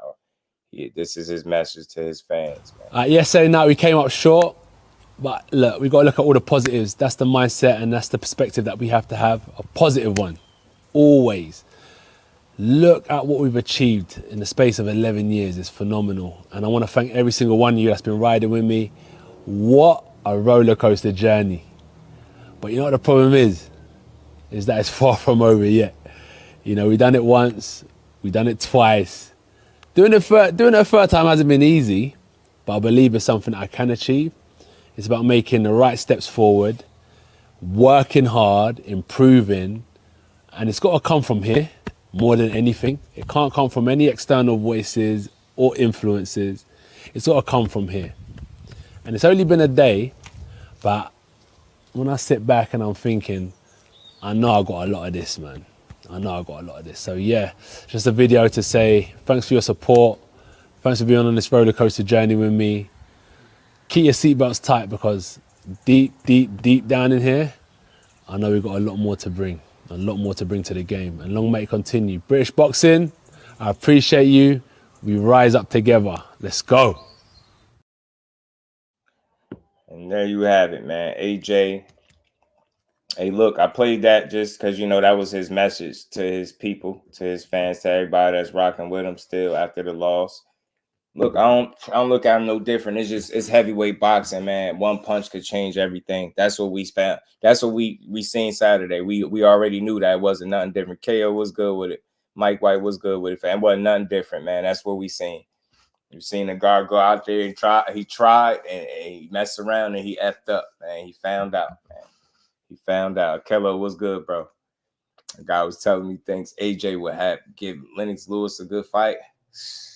I think his discipline to get him in trouble or lack thereof against somebody like Lennox. Lennox far too disciplined. I think he'd dominate AJ, to be honest with you. I really do. I think he'd dominate him. I think his only shot, if a fight like that could happen, Prime versus Prime, is if he knocked him out. Other than that, I think AJ get beat up. Happens when you threaten to slap someone with a chair. So look, man, what I do like about what he said is it sounds like he mentally processing the loss the right way. You know, we seen fighters take losses in the past, and not all of them rebound or respond well from a loss. He sound like, look, I took a chance and I lost. That's why he kept speaking about rolling the dice. He rolled the dice. He took an L. It is what it is. It's part of the game. I think he'll be back, but at what level we don't know. Should he chase Dubois? Absolutely not. In my opinion, should he even try a rematch? No. I think you got a better chance at fighting the loser, Usyk and Fury, and it'd probably be Fury again. Who knows? I don't know. Maybe he got another good performance in him, but I think AJ at the very least, at the bare minimum, he can make money. So I think that's what that's what Eddie Hearn gonna look to do, because you might have to put the trying to be a 3-time world champion on hold. You get what I'm saying? Just look at who got the titles. If Usyk beat Fury again, I just don't see you beating him. You get what I'm saying? You can't beat Daniel Dubois, in my opinion. I think it's a style thing. And where you at right now at this point in your career, like the guy Thomas said, you will never return to the guy that picked himself up off the canvas against, Klitschko. You will never return to that guy again. So, you are what you are right now. He had a hell of a run. He pretty much said it. He almost sounded like he halfway retired in that little speech he gave, but he going to keep fighting. I'm not knocking him, but I think it's just certain guys he can't beat. But I do think there is some value in a Fury fight if Fury loses to Usyk. I think him and Fury make a good fight. Win, lose, or draw, I think for the UK people, it'd be big for them. You know what I mean? Ricky Williams, what's good, Rick? How you feeling? I mean, AJ doesn't know how to lose gracefully, that's for sure. This one, he kind of took it well, didn't he? Big Dre, what's good, family? He took it well. He's a accustomed loser at this point. I respect his comeback. So fight, he beat Ruiz, rematch Usyk, Dubois destroyed him. You can keep getting that bag at heavyweight. That's what I say. Yeah, this one was the worst one too, Rick. I think he could keep getting the bag. I think that's what Eddie will look to do, because I think that's his guy, obviously, right? And I think, he's 100% behind AJ, which means as long as there's market value in AJ, I think he'll put him in fights as long as he wants to stick around. But I mean, the question is, how many of those type of losses can you take? He got battered in this fight. I know it was only 5 rounds, but he got punched on. The referee allowed the fight to go way longer than it should have. He was just getting manhandled with relative ease, and it just looked bad. So it's tough look for him. AJ was too slow. The boy was beating him with the jab. When I seen that at Keller, I knew it was going to be an extremely tough fight. The fact that he was being out jabbed, because that was his only way into getting into the fight. No other way was he going to get into the fight the way he needed to. He needed his jab to be on. And the fact that it wasn't, and Dubois that was a very bad sign for AJ. Very bad sign for him. Very bad.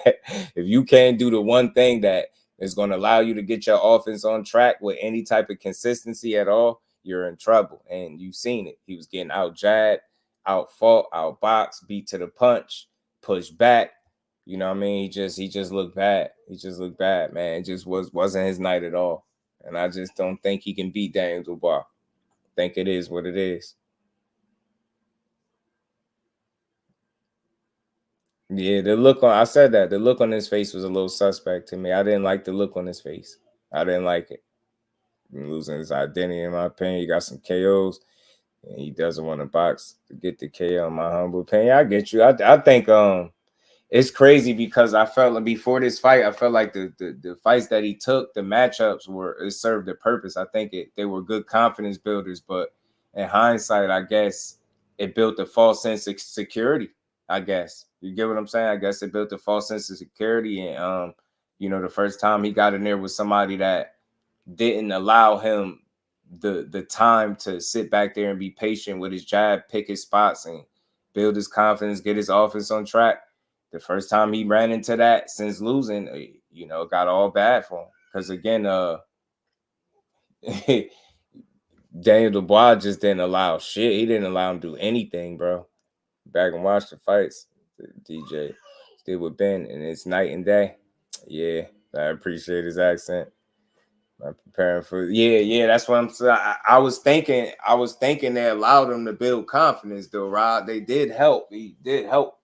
They served a purpose, good confidence builders, right? But I guess that wasn't enough. I guess those wasn't, the only thing there was good wins for him. But in hindsight, it just didn't prepare him for a guy like Daniel Dubois. He went in there and got blitzed, man. Came back and beat Andy with a jab. Yeah. He's not doing that to Dubois. Nope. He couldn't do it. AJ never fought Wilder or Fury. Time passed, and that new generation of fighters would take over. Christian was good with it. They still, Eddie Hearn still talking about Fury and AJ, so you might still get that. It ain't gonna be what it would have been, but you might still get it. Because if Usyk beat Fury, that's what Eddie Hearn said he might be looking to make. I mean, Fury and Joshua. At this point, that's what he gotta do. Like, look, you was a 2-time champion. Just go get you some more money, and then call it a career, man. You got your ass beat pretty good Saturday. That's not a guy that I see you having to chase down. I don't think you can beat him. I just don't think you can beat him. So I think he should leave well enough alone when it comes to Daniel Dubois. I do. I think he should leave him alone. I actually thought the fight was over at the end of the second round, and the third round just holding on for dear life, and actually managed to buzz Dubois in the third round, and it just slowed Dubois down very, very, very slightly. And then in the fourth round, I started to think, you know what, he's half getting his win back here, AJ. He hurt Dubois again in the fourth round, and then the fifth round, he had him. He hit him with a monster right hand, the legs went of Dubois. The problem was AJ was at about 30% at that point, and came in to try and finish the job, and walked onto a monster right hand from Dubois, and that was all she wrote. And it was just, I was just thinking to myself, F me, excuse my language, if we come back and win this from here, this will be one of the greatest comeback victories of all time. But unfortunately, he walked onto a monster right hand. Just really proud of him, because I said to him, you couldn't have done any more. When it's all over, you can look yourself in the mirror and say, I tried my absolute nuts off in there tonight. And he gave it everything. And congratulations to Daniel Dubois. He had the perfect start. Yep, and that about sums that up. So look, shout out to AJ and Eddie. Yeah, I tried. Frank Warren continues to have one up on you. Maybe it ain't looking good when you match up against his fighters. You ain't got to win yet. Gotta go find something to do, man, Eddie. But as far as Anthony Joshua, I think he'll go as long as he whatever he decided to do. I think he got more fights in him. Like he said, he ain't calling it quits. But in terms of being a 3-time heavyweight champion, I think that goal has just, become that much harder to reach for him. I just don't see it. I don't see too many avenues like for him to attain that goal with the current champions at this point, especially if Usyk end up with all the belts again or whatever the case may be. It's going to be tough to see him regaining a piece of that heavyweight crown at this point. So good run, AJ. Appreciated it. It was fun. But I think, I think his championship reign might be done. Do he still got a career? I mean, anybody that can draw 96,000 people anywhere should still have a career in the sport of boxing, right? But how successful will he be? I mean, what level is he going to be fighting at? I mean, he's still considered a top heavyweight, even with the losses. But I don't know. I don't know how long he sticks around after this point. He didn't say that about Devin. Devin actually finished the fight. Ben Davison will have Joshua ready for the rematch. I don't know. Didn't he have Ben Davison this time? Lemus was good with it. Didn't he have Ben Davison this trip? Or am I tripping? Thought he had Ben already.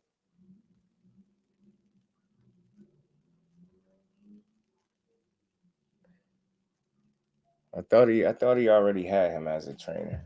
All right. I thought he slipped away from Derrick James and was already training with Ben Davis. And I don't know, but I do know he looked like he just wasn't ready. I don't know if to say prepared, but he damn sure wasn't ready. I don't know if you want to say that's the same thing, but he just wasn't ready.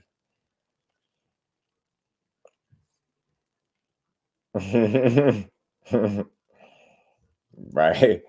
Right. Dev out here getting called out by Conor Benn on the sideline. Conor Benn with them braids, with them preschool braids he got in his head out here calling people out. Let me at him. Where's Haney? Where is he? Haney, where are ya? Puss. Where are ya? Listen, not being funny, Haney was supposed to be here, so was Eubank. Where are they? We can have it now, honestly. I said we can have it now. UK slang is hilarious. We can have it now. That man suspended where he at, but he call you on sidelines of fights calling people out, man. That dude need to do something with himself. Eddie, you need to get your boy Conor a fight. You're on the sideline looking foolish on the side, bro. Even more props to the greatest Muhammad Ali. Shows how hard it is to be a 3-time heavyweight champ. And he only had 1 or 2 belts on Ali's day. Yeah. Call Haney a puss. Talking the UK slang. That's that UK slang. Puss. But I don't know who he gonna fight. He need to get his situation right. All things real. He need to get his situation right. He kind of sidetracked his own career, man. He had a good thing going up into the egg situation. So until then, I mean, up until that point, he was solid, but now it's looking more suspect now. It's looking more and more suspect now. He kind of juiced up and ready. He on the sidelines with them damn preschooler braids calling people out.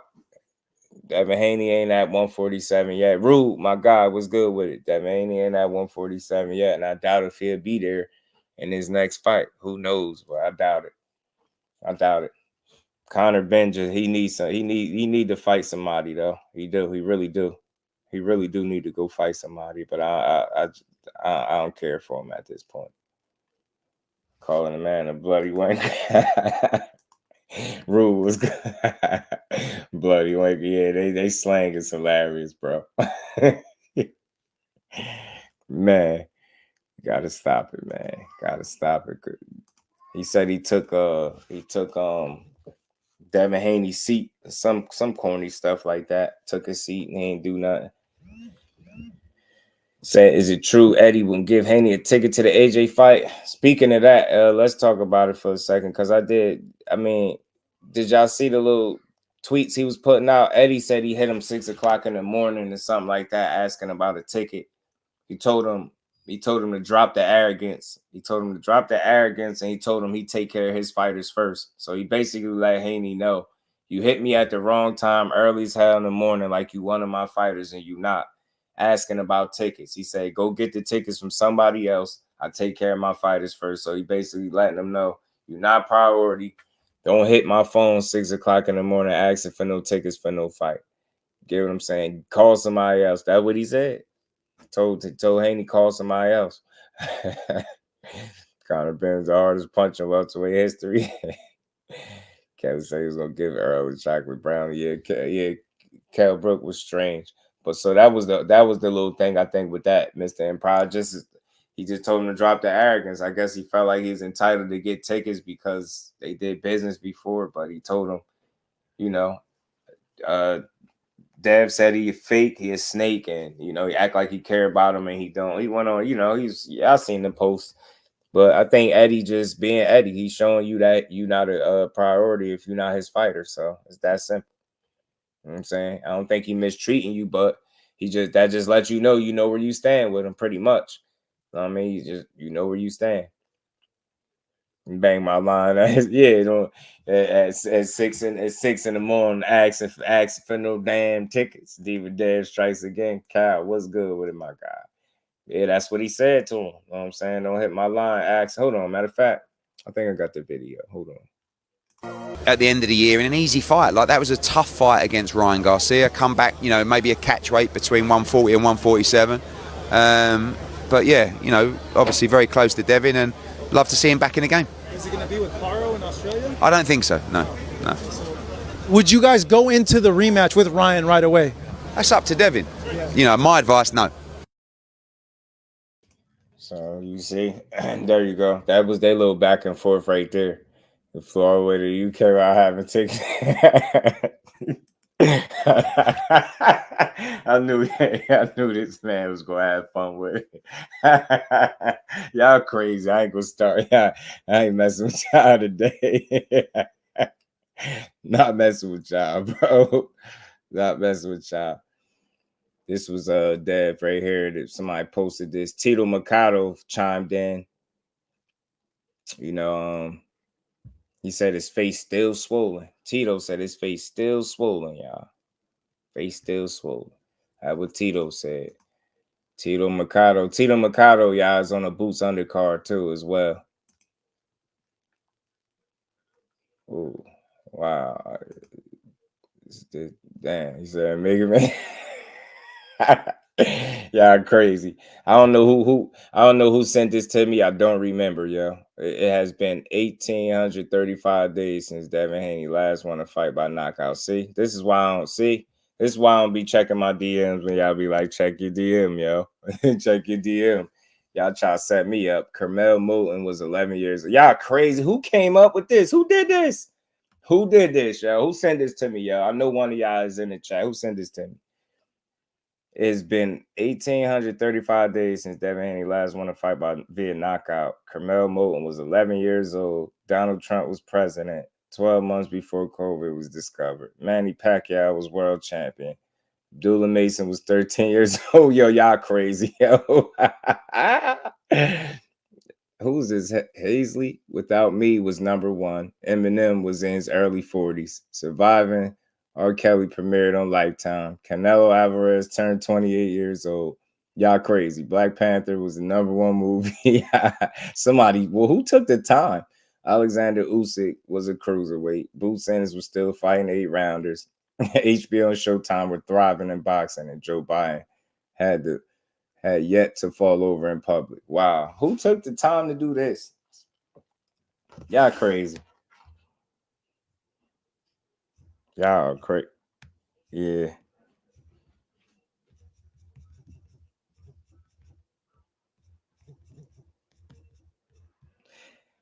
And Jaime Munguia is reported to be fighting Ronald Gavril next, y'all. Dragon Assassin, what's good with it? Yo, this y'all, wow. Somebody came up, this list is bogus, it's out of control. Shout out to Dev Haney. Look, I ain't got no smoke for Dev, but just get back. You know what I'm saying? That's all I got. My message is consistent. Get back in the mix, you know? Get back in the mix.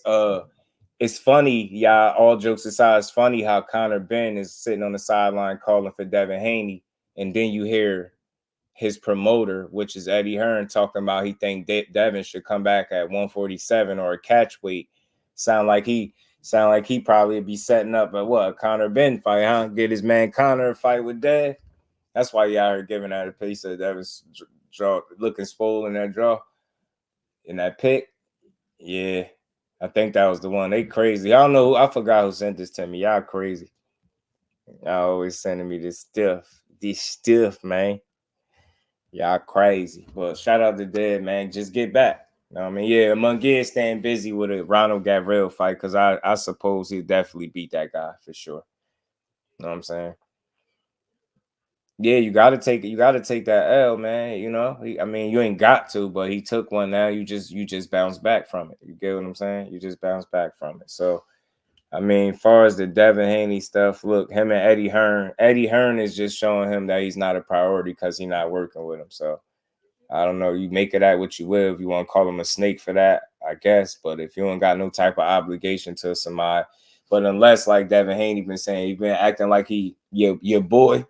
Behind the scenes, I get it, but not being able to get no tickets after flying to the UK is wild. I don't even know how that happened.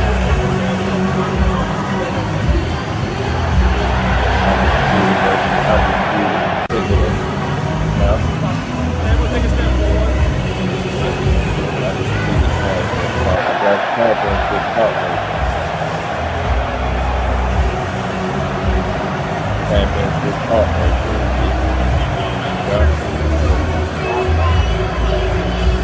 Man, look at Tyson Fury looking like when you out here acting like you can't really come on. Y'all terrible, man. Y'all terrible, man. Didn't hear fight last week. Who that? Yeah, man. That's what he told him. No, that's what he told him. KO, drop the arrogance. Look, bro, drop the arrogance, man. Go get the tickets from. He said, call somebody else. That's what he said. He said, you hit my line 6 in the morning talking about tickets, bro. We don't rock with you that early in the morning. Eddie basically said, I rock with you, but not 6 o'clock in the morning rock with you, if that makes sense. Like, I rock with you, just don't call my phone at 6 o'clock in the morning. You know what I'm saying? And we good. So, lesson learned. But shit, man, these rich ass fighters, man, y'all got connections, man. I'm pretty sure he figured that ticket situation out. But he probably just felt like Eddie act like he rock with him on one end and don't. You know what I'm saying? I get it. But he should know it's just business for Eddie, man. He said he look out for his fighters first and foremost. The Raffle AJ the minute Dev said he was there to support AJ. Oh, the curse was in the building. Curse was live. The curse was in the building. Said he was there to support, man. He was there to support. You know what? One more thing, man. One last thought. Final thoughts, though, man, with AJ real quick, y'all. I forgot to mention this. This is something interesting, though. All jokes aside, like, I know the fight happened. He took a loss. Do you see this quote right here? The hardest part about my job is realizing you have to ruin someone else's dreams to achieve yours. And although that shit sound well thought out, it sound real. It sound like it's from the heart. But should you necessarily be thinking like that as a fighter? All jokes aside, like, I ain't trying to overlook this, but this is something that he shared with the people. Like, this train of thought is tough. Like, I don't believe you should have to worry about somebody else's dreams. That's the hurt business, bro. I don't know. Do this stop you from being the fighter that you're supposed to be when you was on record saying you didn't want to hurt your opponent before, when this is the hurt business? Now you're on record talking about, like you showing compassion for other people's dreams and shit. Like, you get what I'm trying to say? I'm not trying to be funny. I'm not trying to reach. It just sounds like why do you, once you start caring, like in a sport that's unforgiving, once you start caring too much, thinking too much, you start coming up with shit like this. Like, damn, I don't want to ruin his dream. Like, what? You get what I'm saying? Wilder, oh, he got a family to feed. You get what I'm saying? Like, he all this compassion, and then you no longer the same fighter, because why are you thinking this way? That's all I'm saying. You get what I'm trying to, like, why you not supposed to care respectfully? That's not your problem. You get what I'm saying? How could you get to where you trying to get if you worried about somebody else's dreams? And look, it's funny that this quote popped up at a time for me where he was just in a big fight where Daniel Dubois pretty much achieved his dream. He beat you and solidified himself. Now you can, that made him somewhat of a legit champion. I don't know. That just sounds too compassionate. Seemed like you thinking too much. Seemed like you just you now worried about the success of your opponent, bro. Because for your opponent to achieve their dreams, they got to go through you. You get what I'm saying? I don't give it. You think I care about your dreams when I'm fighting? Like, you get what I'm saying? It's me against you. I ain't gonna be sitting here talking about your dreams. We could talk about that after I kick your ass. I'll go to the back and holler at you. You could tell me about your dreams then after I beat your ass. But you can't be getting in the ring thinking like, damn, what if he don't get to achieve his dream? Damn, I gotta ruin his dreams tonight. You damn right. You damn right. Because you see how Daniel Dubois was in there punching you, boy? He was achieving his dream. He damn sure wasn't worried about yours. Daniel Dubois wasn't worried about your dreams, your career, your championship run, your confidence, your punching power, your right hand. He wasn't worried about shit. Eddie Hearn, them 96,000, none of that. All he was a man possessed. You see the difference? Daniel Dubois wasn't worried about none of that shit you talking about right now, dude. He went out there to kick ass, and that's it. Creole, my guy said, Wilder vibes. Yeah. Once you become too compassionate, you become compromised, I think, as a fighter, because this is the hurt business and your sole priority should be to hurt the other guy. Big Keep was good with it. Got mad paper, yeah. And I, you know what? I'm gonna say this too. and I'm gonna be real. I ain't trying to give him no out, y'all.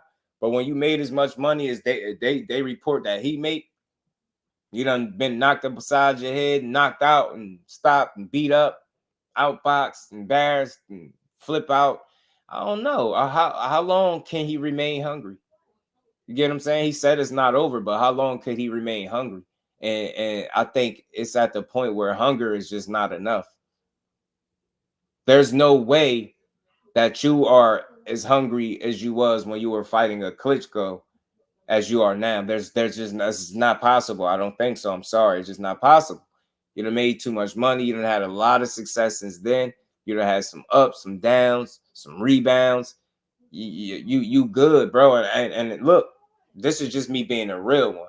Part of me not even mad at you, because just imagine how you're to the point where you do not have to do this no more, and you legit have to just have a different level of love for the sport to want to continue to get punched on at this stage in your career. You get what I'm saying? So I'm not fully faulting him, but I wonder how much do he really got left to give, being that he done, you done been stopped a couple times now, outboxed a couple times now. It's looking rough. Like, Skywalker, what's good with it, my guy? How you feeling, bro? So I ain't necessarily mad at it, bro. I ain't mad at it, but this is probably why we see the version of him that we see. And I'm not trying to over analyze his quotes and things like that, but seriously, when he say something like this, it just tells me that you thinking too much. You've been successful long enough, and you made enough money. You've been to that mountaintop enough now to the point where you just have time to think and consider the success of your opponent, the dreams of your, like, that's something that you, on your way up, that's not something that comes out of your mouth, is what I'm saying, in my opinion. As a young, hungry fighter trying to prove it, you're not thinking about somebody else's dreams and shit like that. You're going in there trying to do you. You're trying to smash everything. But after you done did that and got smashed a couple times yourself, few times at this point yourself, is that same hunger still there? Right? We talking about punishment. We talking about punches. They unforgiving. All it takes is one. One can not only change a fight, but your career, your life. So, you get what I'm saying? That part of me just wonder, like, how long do you really want to continue to do this? But I will say this, and I did my final thoughts on the AJ as a fighter. I like the way you sound in defeat. If that makes sense. Like, you sound like you don't seem overly salty, right? Like, you like, all right, like, it happened. I lost. I ain't quitting. It's just one problem. I ain't done yet, y'all. So you like sound like you in good spirits. It sound like you understood you was in there with a better guy. They asked you what went wrong tonight. You said the opponent. Shit, like you was kind of like honest with yourself, and that I could appreciate, because no disrespect to the next fighter or any other fighter, I was just seeing a guy lose a fight, and I still been listening for some accountability since that guy's lost, and I ain't really hearing it. But so to hear AJ take a loss, especially this fresh, knowing in the past that he's flipped out, to see him at least say some of the right stuff is a bit more refreshing than seeing him just flip out or sound like he's full of excuses. Like, he sound like he understand Daniel Dubois just was better, and it was his night, and it damn sure wasn't yours. You get what I'm saying? So I do like to hear that from him. He said he ain't quitting.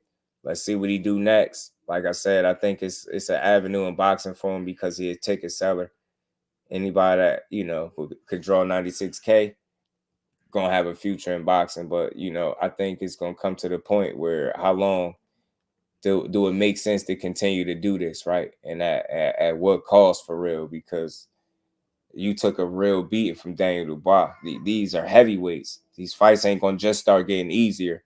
Even if you picking them, they're not gonna just start getting easier. You know what I'm saying? Each time you got to climb that mountaintop again, it just get harder. So third time ain't been a charm for you. You was that close to being the champion again for the third time. But, I think now you might need to focus on what fights make sense if you're going to keep fighting, and just make whatever money you looking to make, and ride off into the sunset.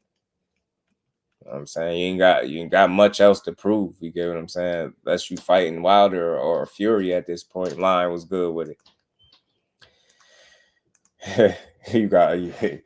You must know. You must be trying to get my attention. Have at it, man. Have at it, bro. AJ reminds me of Rolly.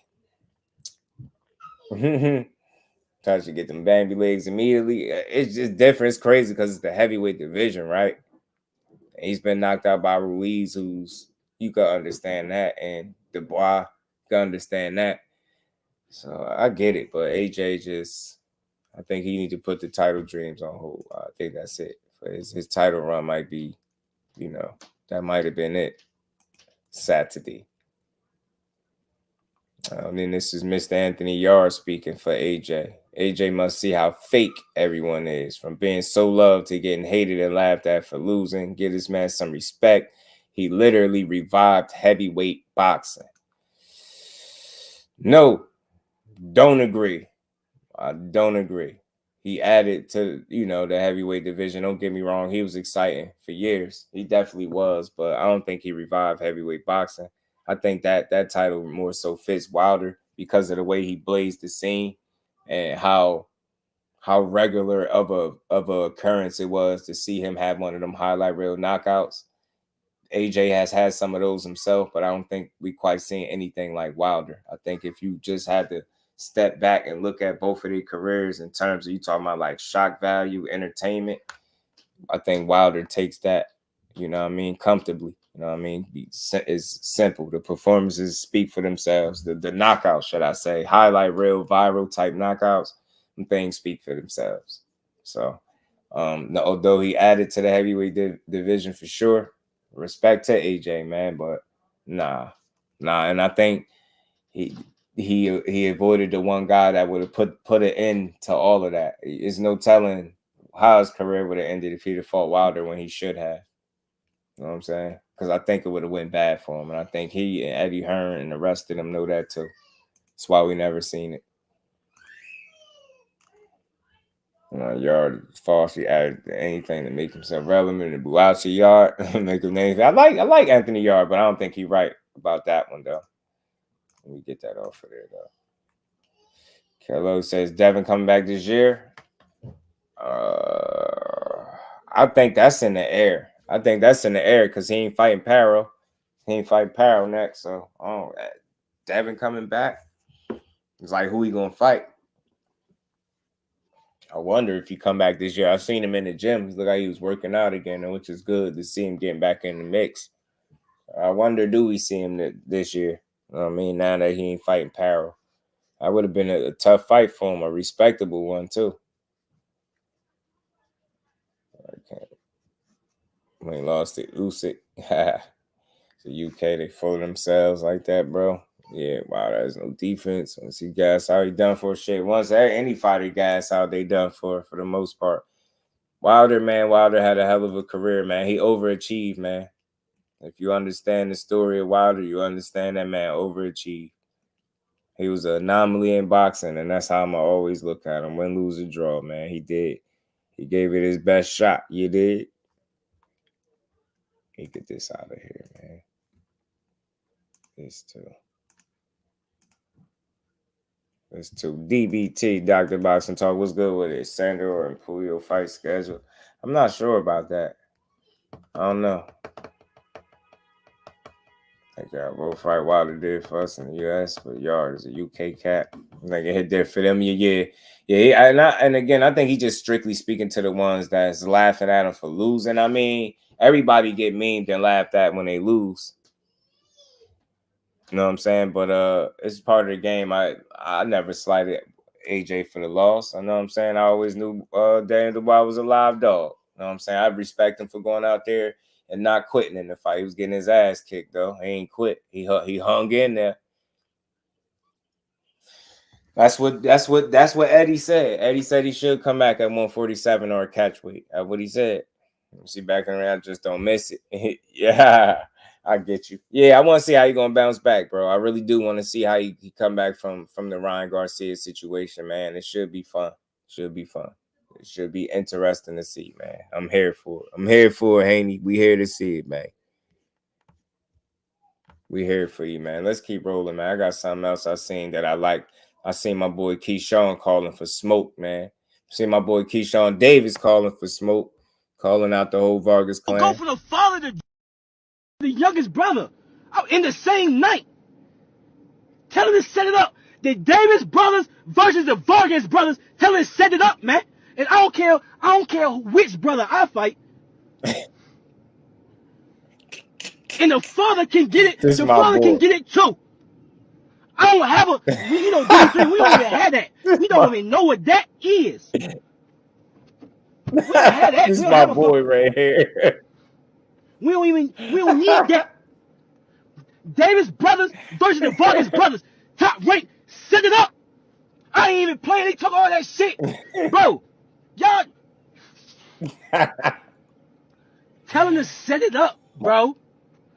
Tell him to set it up, bro. I got eyes on y'all. And I heard y'all was talking shit. I heard y'all was talking shit when y'all had y'all media workout. I was about to pull up on y'all. Y'all lucky y'all fucking left before I pulled up on y'all. Y'all didn't even have a clue. I was about to pull up on y'all. Y'all lucky. Oh, y'all lucky. They didn't even know. Talking shit. They're talking shit. Talking about I had ears on them, though. Nigga give me a phone call and say, Keyshawn, the Vargas brothers talking shit about you. I'm on live. The Vargas brothers talking shit about you. Who? This one. Bet. I'm pulling up. I get in the car. I take a.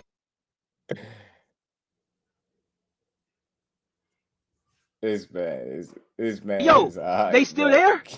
I'm pulling up by myself at Top Rank Gym. Me and Glocky May. Me and Glocky May was on the way. Fuck. Hey, me and Glocky May was on the way to Top Rank. Fuck.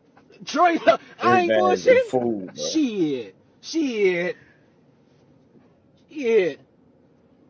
Hey, Davis brothers versus the Vargas brothers. Tell them to set that shit up, man. Tell them they can be all under my main. Tell them it's gonna be under my main event though. Mm-hmm. They talking about they so motherfucking pop. Y'all so motherfucking popular, bro. Y'all in a whole other culture. Do y'all think my culture know y'all, bro? What the hell is he talking about? Talking about, oh, I'm not an Olympian, bro. Do you think my culture know y'all, bro? Don't you know y'all my culture, bro? What you talking about? Like y'all niggas is crazy. Y'all is crazy.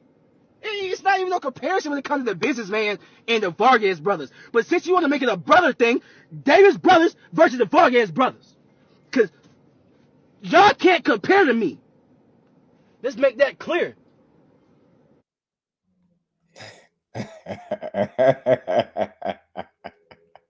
Oh, God, you gotta love it, yo. Keyshawn energy be on 10. Nah, you gotta love it, man. Got to, bro. He fun. That's my guy right there, man. I could appreciate his energy because he do get in the ring and fight. He get in the ring and mix it up. He got a mean streak in him. I like Keyshawn. He talented, skilled dude. He could fight. Fight his ass off. There's no energy for Andy. He approached Eddie Hearn about a fight with Andy Cruz. Eddie Hearn just be talking like he'd make the fight, but he was just saying what Keyshawn wanted to hear. So and they know that fight not realistic. That's why I say the little thing that's a little annoying to me about Andy Cruz is that the best thing that happened as a pro is something he did in the amateurs. You get what I'm saying? It's crazy. He really building his name, or people build his name off amateur wins that he got over Keyshawn. It's wild. I think Keyshawn got a more pro-ready style. I think he more physical. I think he's stronger than him.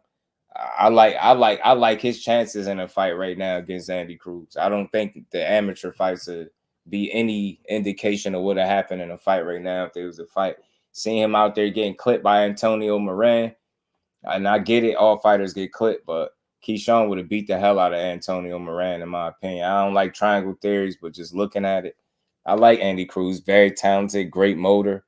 He just don't punch. He ain't mean enough. I think Keyshawn will hurt him as a pro. I really do. No, I know. I know. I know. Not a Keyshawn fan, but I actually respectful punching up TLC. Now, I'm a Keyshawn supporter. Hell with being a fan. I like that kid. I like his energy. I like how he fight. I like the stories that I hear about the work that he put in behind the scenes. I like the fact that he focused. I like the DB3 situation they got going on. Think he got some properties. What else? Then they just open a gym or something. I like Keyshawn for more than just boxing. He seems like he got a good head on his shoulders. He a little throwed off though. He is, but you gotta appreciate that energy because when he get in the ring, he gonna fight. He gonna deliver. He gonna make it entertaining. Rob, what it do, my guy? How you feeling, man? Got to put some respect on my guy Keyshawn. Run the clip. I know I'm the clip king. Run the clip.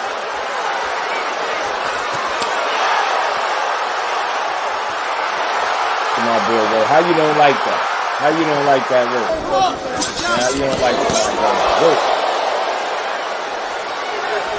A lot to like in this little coach. Eating that great ass. You get mean, you mix it up. Man, I don't know if Andy will deal with that. I'm telling you. I think we can beat Andy up.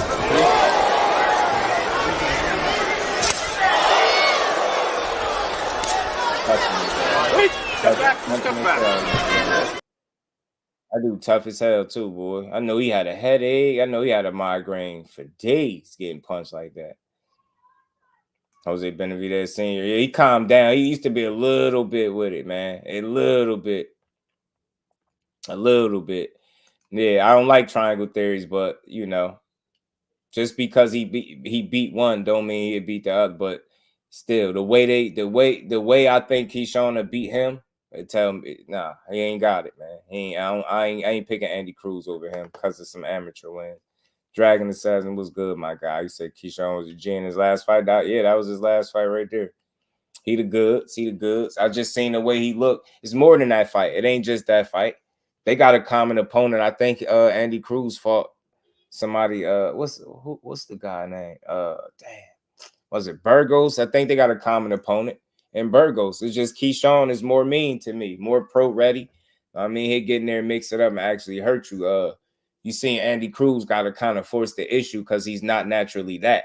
And you can tell who he's training with because you see him try to bring that element out, but it caused him to get clipped against a lesser guy, Antonio Moran. I know it's part of the growing pains, but nah, man. Like I said, people make big deals out of every little thing Keyshawn do, but if he'd have got clipped against that guy, people would have been making it a big deal.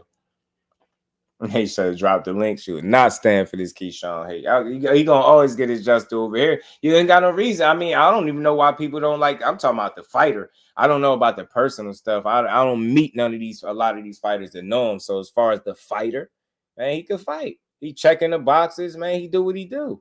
He not putting up bad performances. He a pretty consistent performer. He had like one maybe not so good performance, maybe when he wasn't with Bo Mac. Then you see Bo Mac come back and go out there and get a stoppage, have one of his best performances. So the kid is talented, man. He just got to keep working. It's early, you know what I mean? But I don't know. I just give people their credit, man, when I see them putting on. So that's what he doing right now.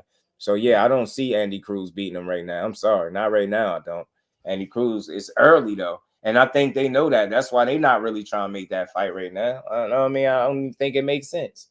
But I like it down the line, or whenever it makes sense down the line, for sure. Who knows? But look, don't get me wrong. Let me be clear. Andy Cruz can fight, flat out fight. He got a great motor, like I said. I like his punch variation, man. He makes it up pretty well. He got a good rhythm in there, good feet, solid defense for the most part. I mean, just only knock is, that grit. Can he get gritty like some of these guys can get? I mean, can he be mean enough in there without having to force it and put himself in harm's way is what I'm saying. Because I've seen him do it in a couple of different occasions. And, you don't need to be forcing it in there. You know what I'm saying? But I like Andy Cruz. You know what I'm saying? I like what Bozy doing with him. But shout out to Keyshawn, man.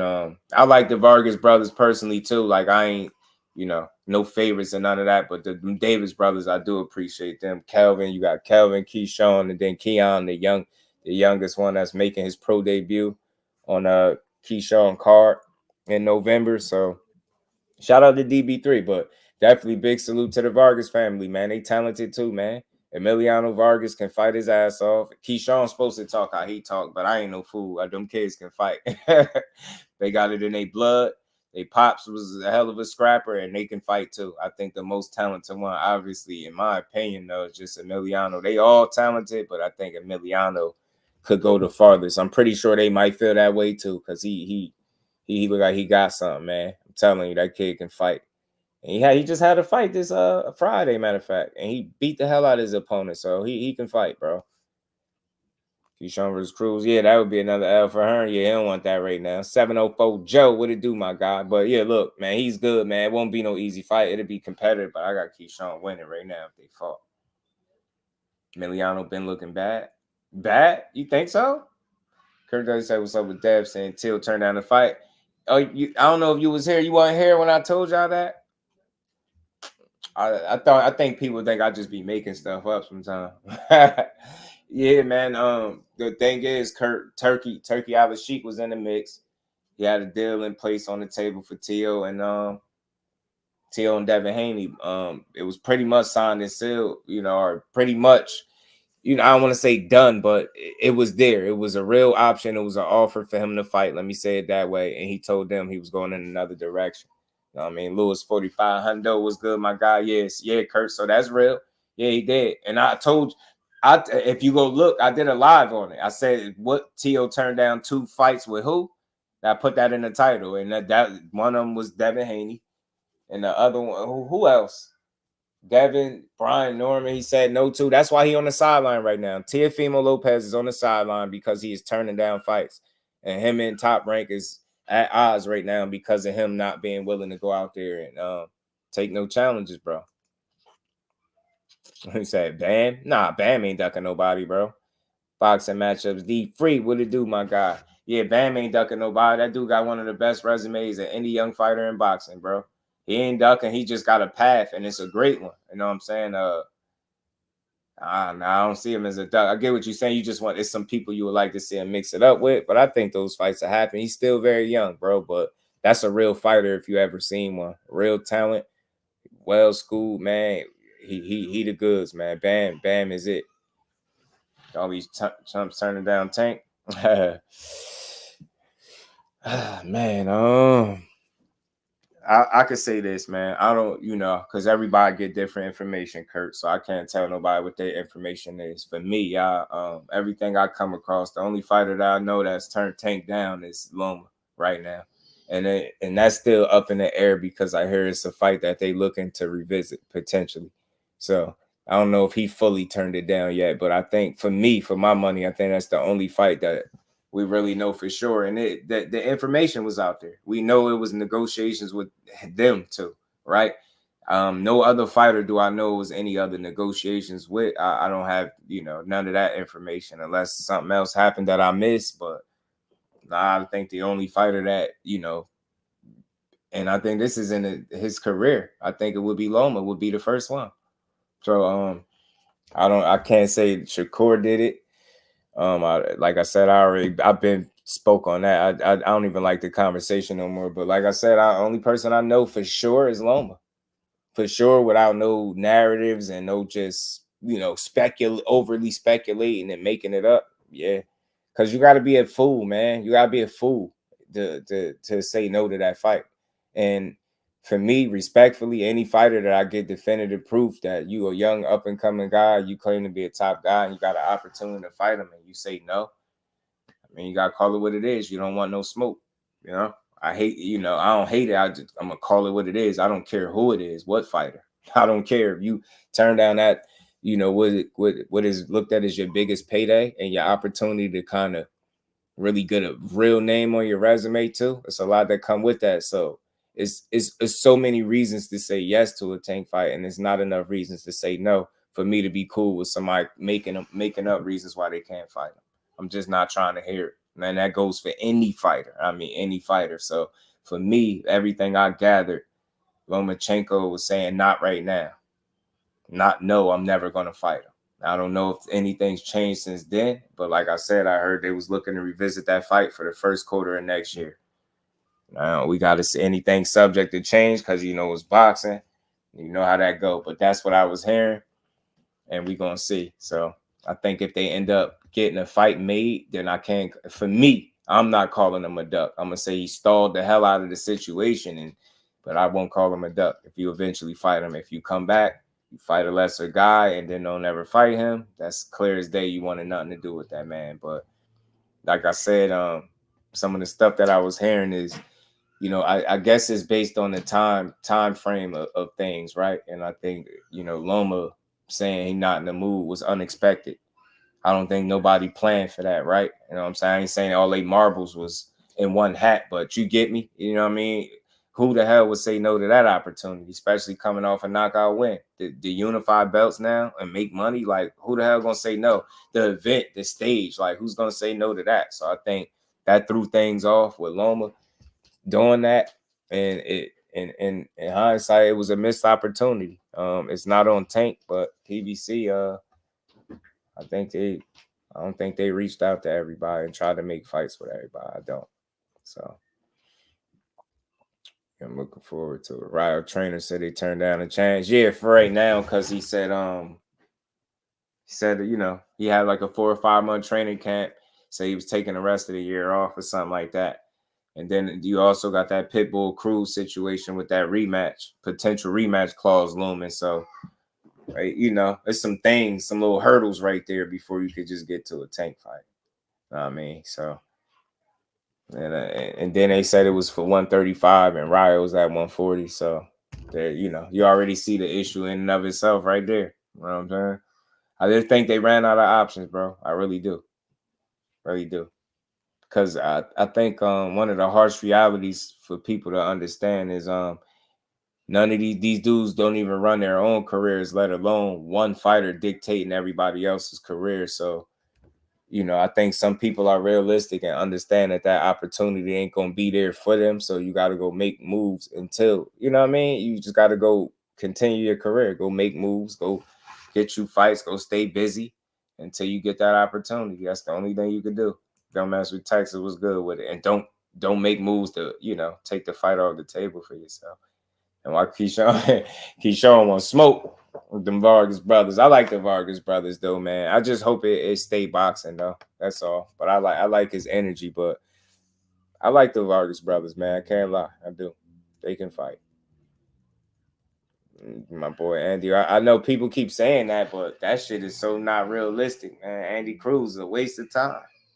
Really is. I'm almost a little borderline offended why people be bringing that up like that, like the amateur wins, like he's supposed to go fight Andy. Eddie Hearn don't want to make no Andy Cruz and Keyshawn Davis fight. I'm willing to bet money he don't care what the hell he say. He know he want to keep building that dude before he go do that. But I like it though, man. I like it, and I think situations are different, right? I think situations are different. Andy keeps saying the same old shit. You can't build your career off no amateur wins, bro. He got to do something, man. He got to do something. I can't wait till Andy Cruz get a win in the pros that completely make people stop bringing up the Keyshawn wins. I can't wait. You know what I mean? But shout out to Andy, man. That dude can fight, yo. He can. Yeah, nah. It's early. But I think he's gonna keep winning.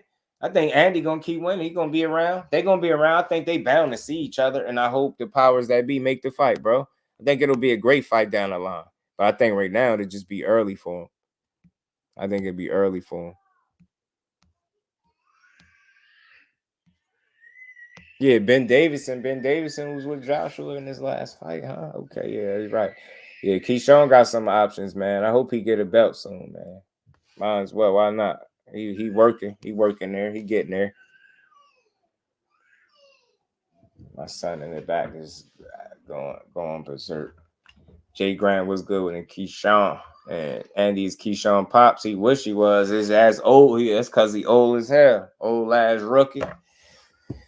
Tell Andy to do something. Do something crazy in the pros. He got to get a win in the pros that matters so people can stop bringing up amateur wins. Think about how crazy it is. You continue to fight as a professional and people still like, yo, remember that? Remember his wins in the amateurs? You like, what? Andy, like, it's like Andy ain't did shit now, but I know y'all be giving Keyshawn a hard time, man. Shout out to my guy Verse Havoc, man. I like it, yeah. Nah, Andy like 28, 29. One of them. Keyshawn like 25. Andy got him by like three, almost 4 years, something like that. Yeah, Andy was what? That was his second time in the Olympics. He made 2 Olympic runs. Oh, he was a damn grown man beating up them kids, man. Nah, I like Andy though, man. I like him though, man. I like him. Yeah, Andy like 28, 29. One of them. Hurry up. Yeah, he got a little age to him. That's why I think they're going to move him relatively fast. I don't think they're going to rush him, but I think they're going to move him. But he talented. He got that Cuban style. He working with Bozy. He trying to, you see him making that transition as a pro and trying to be, like he don't want to just be in there boxing, right? He be trying to hurt you. But right now, I can see that he's trying to do it, if that makes sense. Like you can see him, I don't want to say forcing it, but at times. You know what I mean? But he's been an entertaining dude to watch. I like Andy Cruz. I do think that'd be a good fight with him and Keyshawn down the line when it eventually be time for it. But right now, I definitely a roll towards Keyshawn though. I like that pro style, man. Some guys just they mastered that amateur style. You get what I'm saying? And he was one of them. He was a master at it. Hit and not get hit. You know what I mean? That point system. He was damn good at it. And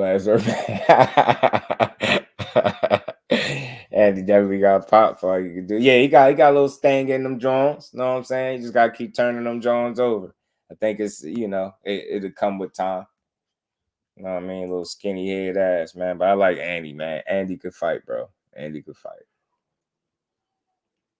The kid got scraps, man. But shout out to everybody in the building, man. Y'all make sure y'all smash that like button, man. I'm gonna play the raffle. Shout out to everybody in the building. Smash the like button. And I see. Shout out to the queen, man. I see. I'm on it. It's time for another raffle brought to you by the JBT.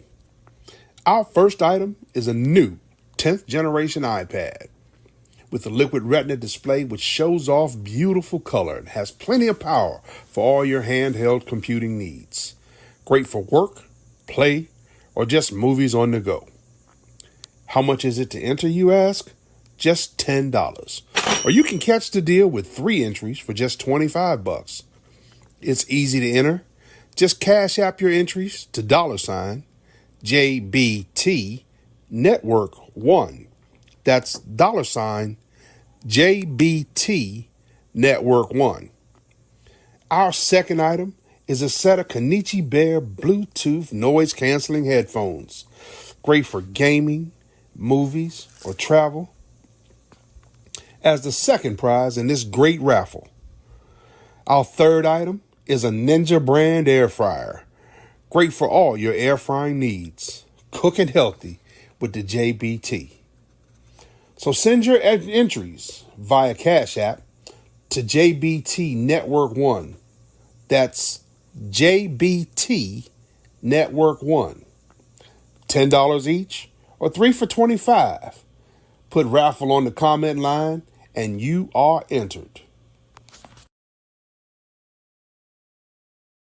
Salute to everybody that's in the raffle. Good luck to y'all, man. Like I said, we had a great turnout the first time. So this time we spent the block. 3 prizes, from an air fryer, Ninja brand air fryer, to the Kenichi Bear headphones that I really want for myself, but I'm cool. To the good touchscreen iPad, man, $10 entry, $25 get you 3 entries. Shout out to the Just Boxing Talk family, man. It's one of the dopest hashtags in this space. Just Boxing Talk, man. Shout out to y'all guys, man. And good luck to everybody that's in the raffle, man. Limos gonna show who's Limos, man. Keyshawn gonna beat Limos up, man. You're gonna beat him. I think that's gonna be a good fight for him. Another good test, another good stepping stone for the young Keyshawn Davis, man. I think he's gonna make the fight look more convincing than Hitchens did because of the styles. I think he fight a bit differently. He willing to fight in the inside a little bit more. Hitchens like to fight from range. So I think it's gonna be an entertaining fight, a good win for him, solid win. Especially if he could show separation in that fight, which I think he will. So man, shout out to the Davis brothers, man. I like what they're doing. I like that the youngest brother making his pro debut on Keyshawn card in November. That's good for them. They're doing some good things over there. I see the little back and forth with the Vargas brothers, but it's entertainment for me. As long as they keep it boxing, I'm cool. I'll be entertained by it. Will they ever fight? Who knows, man? Who knows? But I wouldn't mind seeing him mix it up. Emiliano looked like he the one. Shout out to Amato. I think it's Amato, Vargas, and Fernando Jr. All talented. Well, we'll see what the future holds for them young lads, man. I rock with them, but he claimed he made Lemos easy work. Nah, hey, you know, that's just that bravado, man. That's just that fighter talk, man. Yeah, Zaquin Moses making his pro debut as well. Should be a good one, man. Should be a good one, man. They got some young up and coming talent for real in boxing, man. They're both talented. Both of them. Oh my goodness, man.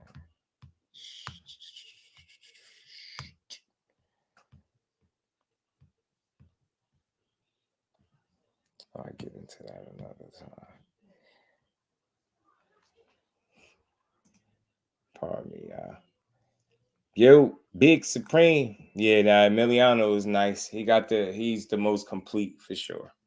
The Mason brothers, they all got some real talent for real.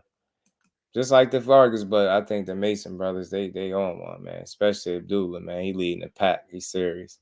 Got nothing for Mason. Nah, I think it'll be a good fight. If you talking about Emiliano, I think he makes good fights with anybody in the future if he ends up fighting them. But I ain't saying he'll beat him, but Abdullah look like the goods times two. But man, shout out to everybody. Y'all make sure I smash the like button. It was a good build, man. I'm not gonna be here to 4 hours today. Not today. Shout out to everybody, man. Anthony Joshua. Let's see where he go. He got to pick up the pieces from here. Daniel Dubois is on a crazy win streak. Think he been an underdog multiple times in a row, and he riding a 3-fight knockout streak. It's impressive. I like to see it from him. Let's see who he getting there with next. Usyk and Fury got a rematch coming up.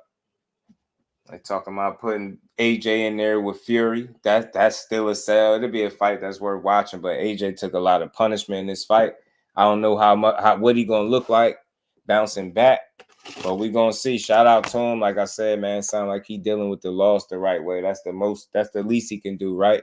Is mentally process the loss the right way and bounce back. And let's see what Daniel Dubois, who he getting there with, man. I think a fight with him and Big Bang Zhang is fireworks. 50-50 fights. That's the thing, man. The heavyweight division got some 50-50 fights because you could land a shot and it could be over. And Daniel Dubois has shown the ability to bounce back. I think he got a little bit better since losing. So any fight he's in now, I want to see. I'm a Daniel Dubois supporter. I rock with him. I like him. He ain't give up on himself. He bounced back. He's gotten better since the losses. I think slightly improved, some subtle improvements, man. And he's a live dog for anybody that you put him in there with at this point, you know? So salute to him. But shout out to everybody, man. All things, don't mess with Texas. My guy, LaMarcus. Creole, Mike Kirkland. Shout out to y'all. Much love to y'all, man. We're going to end it with the Daniel Dubois and AJ joint. Where is it? Honestly, speaking from the bottom of my heart, aside from belts and aside from it being him, I'm just ready to fight.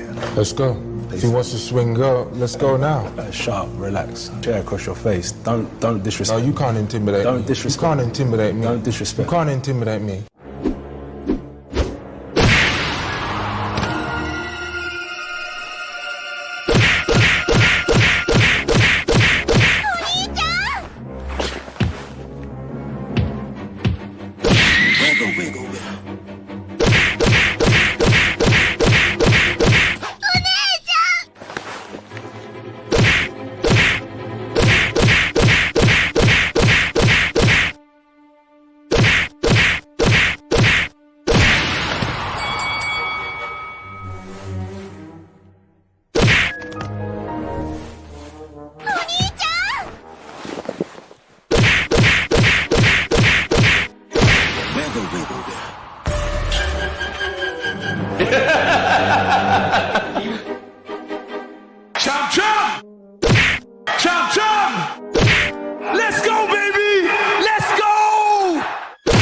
Assalamu alaikum.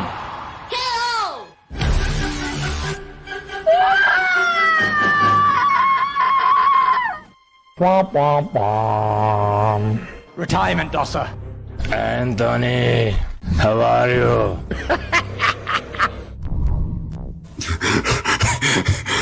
enjoy the process. Nah, the ghost in Ghana was crazy.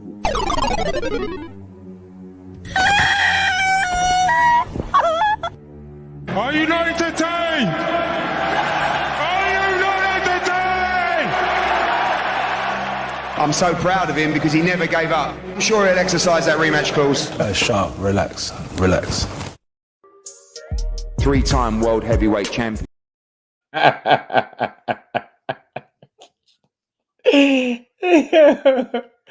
Shout out to dude.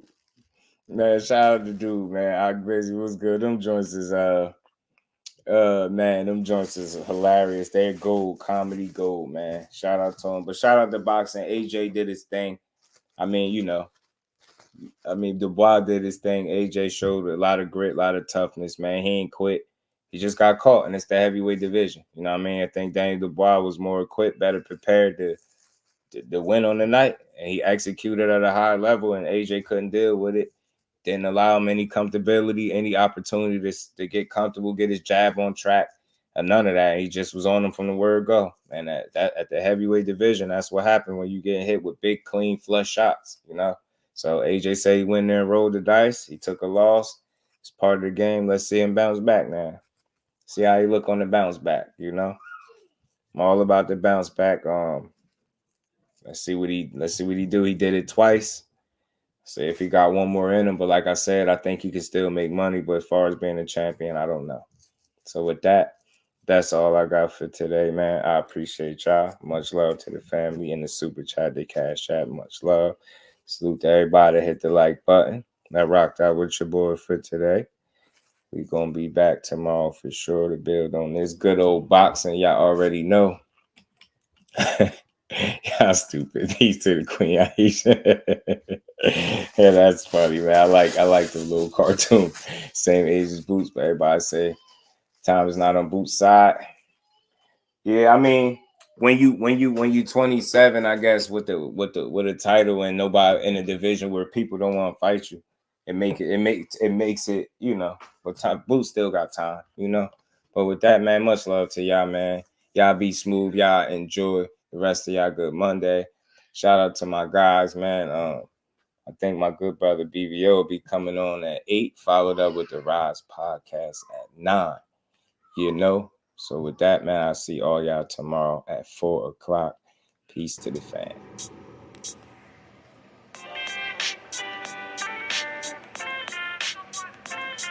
Yo, you know the deal. We back again. We never slacking. Word 'em up. Ladies and guys, whether if you drunk or you high, it's time to pay respects to the illest man alive. If you think you got a point, he'll shrink you down to size. And from there it's downhill like a slinky or a slide. Open your eyes. Got a deep connection with the Rise, so you might see them jump in whenever they go live. Peep it. This channel blowing up now, it's not a secret. With tons of exclusive interviews to listen to. Them other channels I hate, but yo, they missing clues. They start narratives, sip the goose and twist the truth. It don't take a rocket scientist to get the proof. Just click the live at 4 p.m. Eastern time. But when you chime in, make sure you keep it kind. But if cowards want to debate, then it's feasting time. My man Jusdu shine busy all the time. Grind 24/7, 365. Videos he might have 365. My rhyme's sick, they make you do a 365. You get a rich if you think you fit to survive. It's Jusdueboxing, time to click the live. Ain't no beginners, if you soft, you ain't down to ride. I crush you, respect too, it's Jusdu. He got the illest boxing show on the internet. The boy been a threat and he ain't even had dinner yet.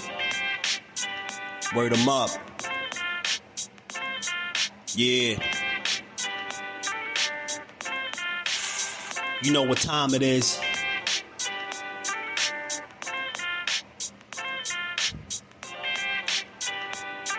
.4 p.m. Eastern. Click the link.